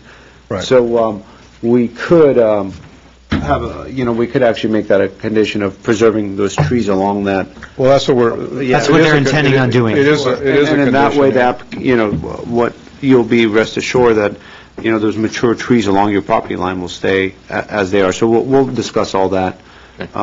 Besides that, is there any other item you wanted to Well, bring to our attention? we did have a neighborhood outreach meeting that, before we started the whole process, too, that everybody was noticed and no one showed up. So we've gone through the process as much as we can. Okay. And we noticed everybody That was basically... Cookies and refreshments and stuff?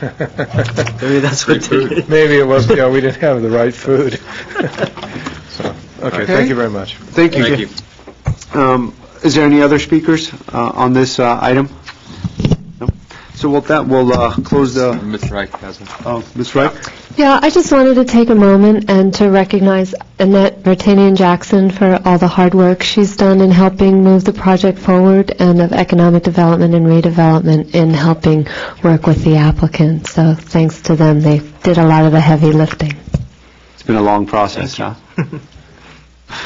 Very good. Well, we've closed the public portion, and so we'll start our discussion. Mr. Yu, do you want to go first on this one? First of all, I would like to commend the architect. I think the building looks great. I think the use of materials and sort of the way you've intertwined them, I think, break up the mass. It's probably one of the nicest parking structures we'll see. Even the CMU that, you kind of typify as being a sort of an economic, piece of building material. I think it actually works well. I think your towers of the panels and then offsetting it with the CMU, the different texture, I think it works really well. I'm not too sold on the angle, but I actually would like to see, I think it's really cool, kind of cool that your bridge has that angle going from one level to the other. And I'd like to, just as a suggestion, it'd be great to express that. I think that's where you can maybe add some dynamic to the project. We can't have cross But just, communication. that angle of the slope, maybe bring that into the building, and that could be your angle to bring in, instead of sort of just this 45 that kind of slashes through the building. maybe utilize that just as a recommendation. There's a couple of areas that I just want to touch on. One is, I'm assuming as we're coming south on Brand, this is sort of the face that we'll see of the building, right? That's correct. I would say maybe try to do something with that corner. I think right now, the whole thing is sort of turning its back on Brand to, to give sort of this bracketing of this area, but it turns its back here to that side of it. So I would say maybe take a look at that. I like what you did here. I think it does respond to your property here, where you said you're, about 20-something. They're sitting at about 26.8 with a guardrail. It's pretty close, and I think they've been pretty sensitive in cutting that back. I think with the mature trees here, I think it's gonna work pretty well. I would just like to see maybe this kind of treatment on the other parts, because you're dealing with it here, but maybe here and here, doing a similar thing. You have the abutting neighbors that are residential on that side of it. So maybe look into doing something similar here. I had a concern here, but you do have sort of a large area where you set back your building from that property line, so I'm okay with that. Besides that, I think it's a great project. I think it's going to be great right next to sort of the BMW dealership. It's going to be just bring that whole area up. I would have liked to see larger elevations. It's hard to see at 16 scale. I mean, but I know they're pretty large. So I think that's it for now. Thank you, Mr. Yu. Mr. Ellis? I also would like to congratulate staff and architect. It's certainly an improvement over the existing building. I do empathize with the empathize. Yeah, thank you. That was the word I was looking. Empathize with the neighbor. Undergoing construction next to your property is not an easy thing many times. I think if the contractor is consistent and aware of it, and maybe possibly setting up a form of communication between the neighbors, which we've talked about on other projects, where there's a point person who, if there are issues, you know who to talk to, what telephone, whose cell number to call, would be definitely something to suggest here. I'm okay with the angle. Actually, I kind of like the angle, but so there you go. It's a pretty subjective thing, design isn't it? I would agree with you also on that the face on the north or the north side. So the view from coming down Brand southbound. I actually thought until he mentioned it that I thought those were translite or the glass. Oh, this area in here. Until he mentioned it was brick, but yeah, I think it's just the sandblast too. Yeah, or They're the two types of PME block. Right. That definitely could be reconsidered. So it's something to deal with that. Signage will come back at some other time. Is that what happens here, or are we approving signage here? You're not approving signage now, Okay. and it may or may not come back to you depending on what kind of signage they're proposing. Yeah. Okay. But I'm ready to support the project. Okay, thank you, Mr. Ellis. I agree with my colleagues. I think the architect has done a really good job of designing this building. It's not the easiest task to take a very utilitarian sort of a structure, such as a parking structure, and try to add different layers to it and to make it more interesting, and certainly is a challenge for the designers. There were two sections that I had issues with, one of which Mr. Yu has pointed out, and the second was what I was questioning during the presentation. And I think, again, the design, I support it. I think it's well thought out, and I believe it's going to be a good addition. And the comments that I'm making now are just, I think, just that little piece of massaging or tweaking that could really make the difference in this building. The facade of Building A has been thought out, and there's a lot of layers, and the different materials, and it has a very cohesive look to it. And then when we look at the parking, this portion of the building, which is behind the alleyway, has a level of sophistication to it as well. Actually, that is the back of the service building. And so where is C? It's this one, right? Yeah, that's the one. Okay, perfect. Correct, yeah. So just underneath it. Okay, so this portion and this portion, which is what we're seeing with Bland, you could see that these two buildings have the same level of thought has gone into them. However, when we're looking at elevation of building C, the bottom portion is thought out, the bottom portion is worked out, but then it just lacks that kind of cohesive look. And this portion, coupled with this northern facade, I think is going to create a little bit of discontinuity as far as design is concerned.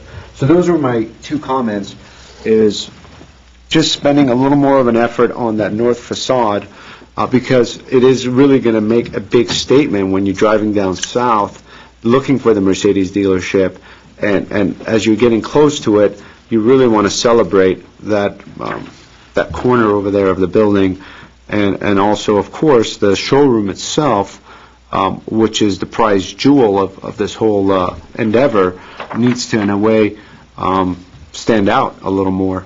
But as a talented architect, I see you've done a lot of work. You're a talented architect, and I'm sure you, maybe with working with staff, could figure that out as well. So I could support the project. I'd like to thank the neighbor for coming out. What it did is it brought out this process of dialogue, and you could see that the redevelopment agency and staff that have been working on this project for a long time really look after the interests of the neighbors and the residential neighbors of a commercial building. In that the building over here, just so you understand what we're talking about, this is a 3-story parking structure, and then it comes down to 2 stories. And so then your building is right around here, and so they've stepped it down to allow light and air into it. But what I'd like to also suggest is we'll put a condition that they look after those existing trees that abut your property, and in such a way they'll preserve it. And it's just the construction period is what's going to cause some discomfort, but nonetheless, that's why staff works on these projects for a long time, is doing exactly that. So I think it's well thought out, and it'll be a good addition to the city.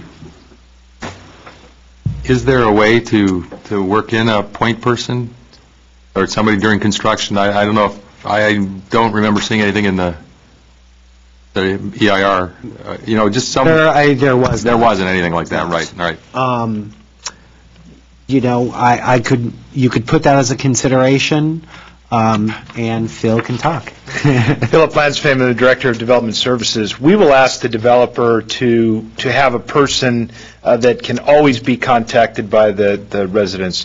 We will also have a staff person, Annette Vartani and Jackson, who can be contacted and coordinate that any issues that might be happening with surrounding property owners. So we'll try and come at it from 2 angles.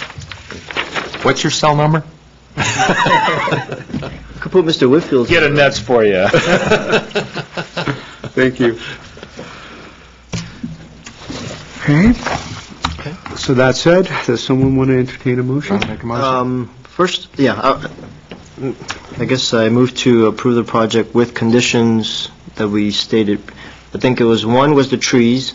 Right. Keeping the remaining trees. Well, the trees are proposed to remain. Protecting... Can we make them remain?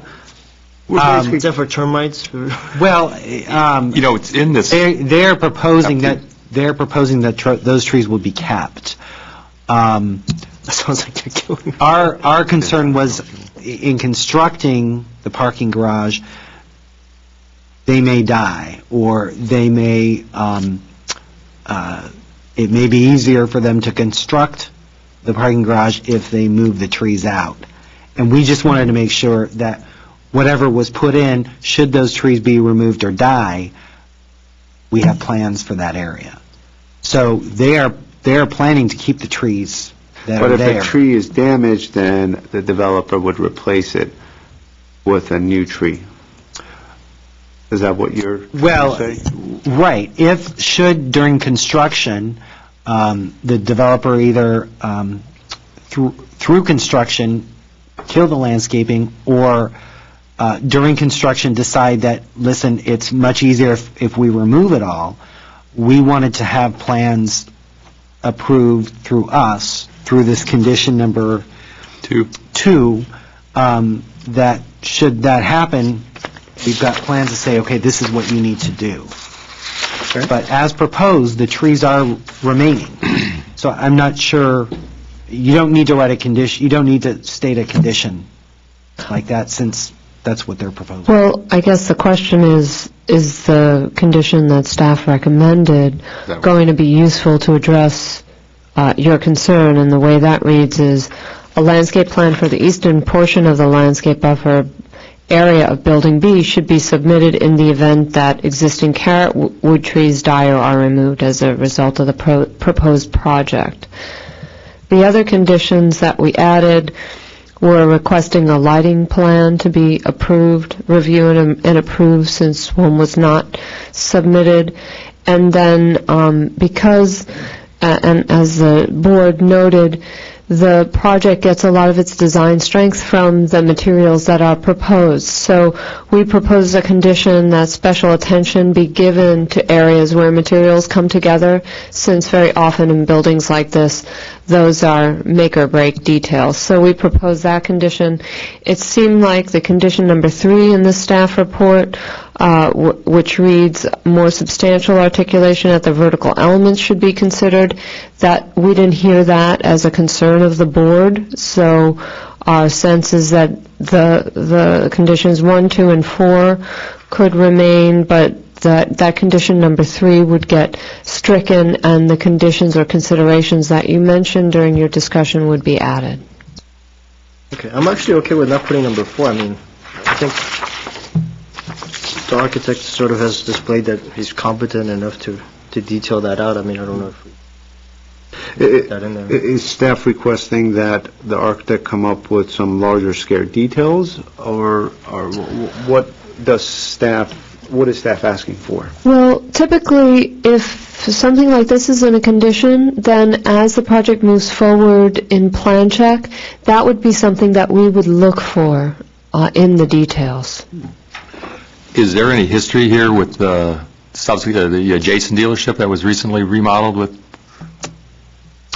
Offhand, I don't know. Okay. Yeah. And in all honesty, our review process is becoming more and more rigorous.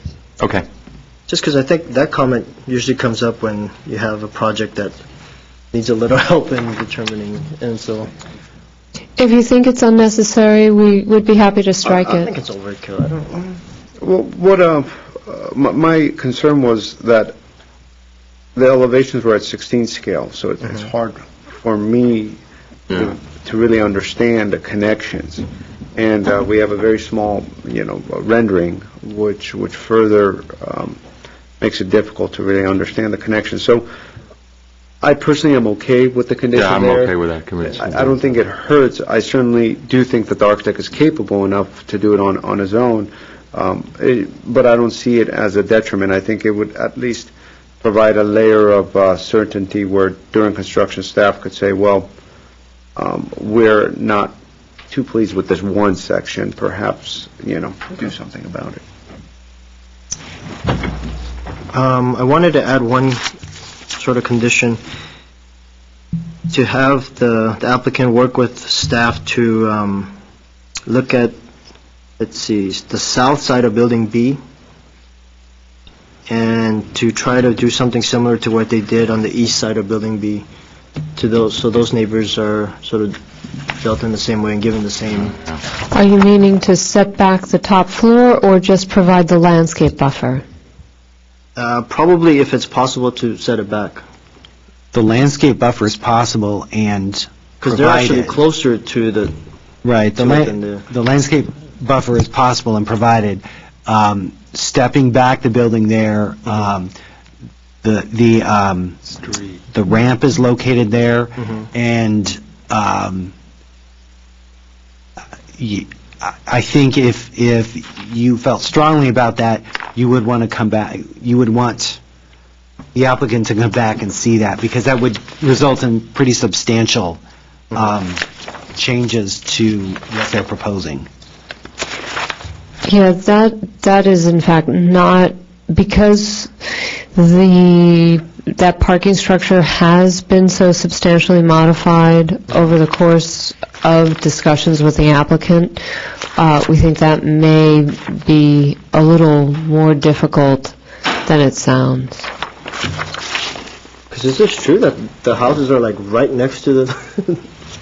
Well, I think on that plan, Because it's right on the actually, property line. some of the houses are shown right on the line. They're not far away. I don't think they're right on the line. I think, Do you have a survey with you?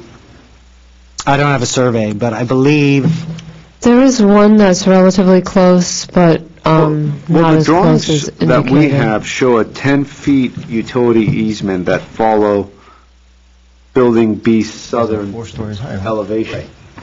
So that 10-foot easement, it's this building. Yeah, but look at these. They're like 10 feet away and it's going straight up. Yeah, this is actually the building I was thinking of that's, fairly close.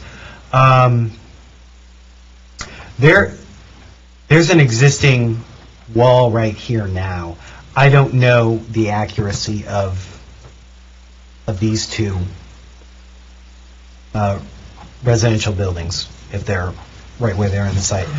I know that there's a wall there now.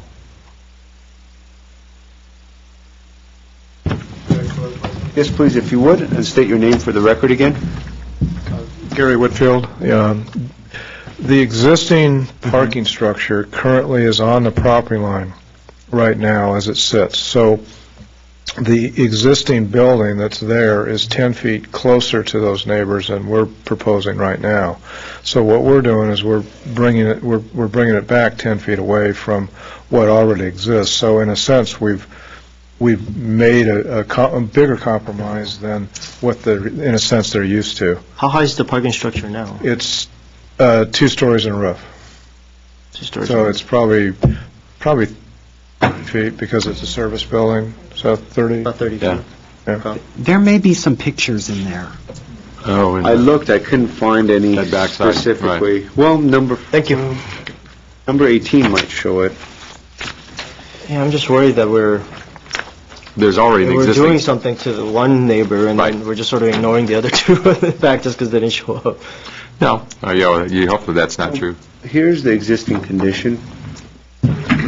So this is 18, and that's shot this way. Yeah, this is what you're And looking so at. Well, it's that's an improvement over probably- that. Yeah, I mean, that's probably 25 to nice 30 overlook. The foot. back of the Huh? BMW. I'm sorry.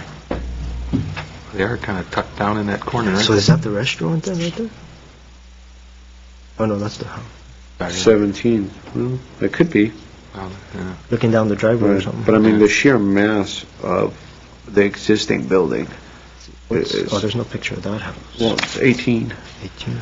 So Which is that one? There's that one. Okay, so it's a 2-story there. Yeah, I'm not so worried about, it's more of the 1-story there. Yeah, look what's theirs now. Yeah. They're definitely improving on that. Sure. Okay.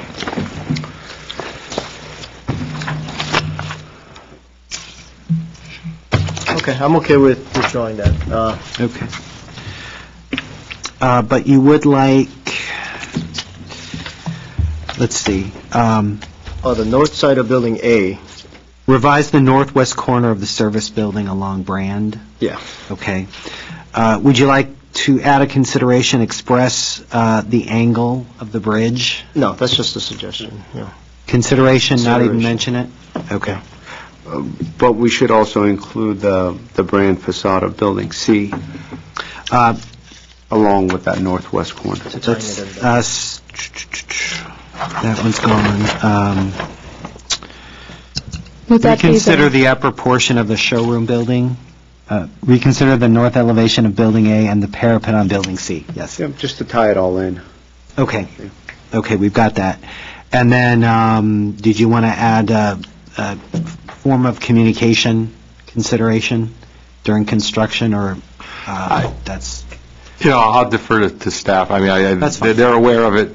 It's not the first time we've done it. I don't know if it needs to be a condition. That's fine. But Okay. I will give them Mr. LaFlame's cell phone number if it becomes an issue, if I get the phone call. 949. Actually, I think the architect exchanged cards while you were... That's why he left. You got it. All right. Okay, there was a motion to approve the project with conditions. Was there a second? I'll second. Okay, motion to approve the project with conditions. Roll call, Mr. Yu. Yes. Mr. Ellis. Yes. Mr. Simonian. Yes. Motion carries 3-0. Thank you. Thank you.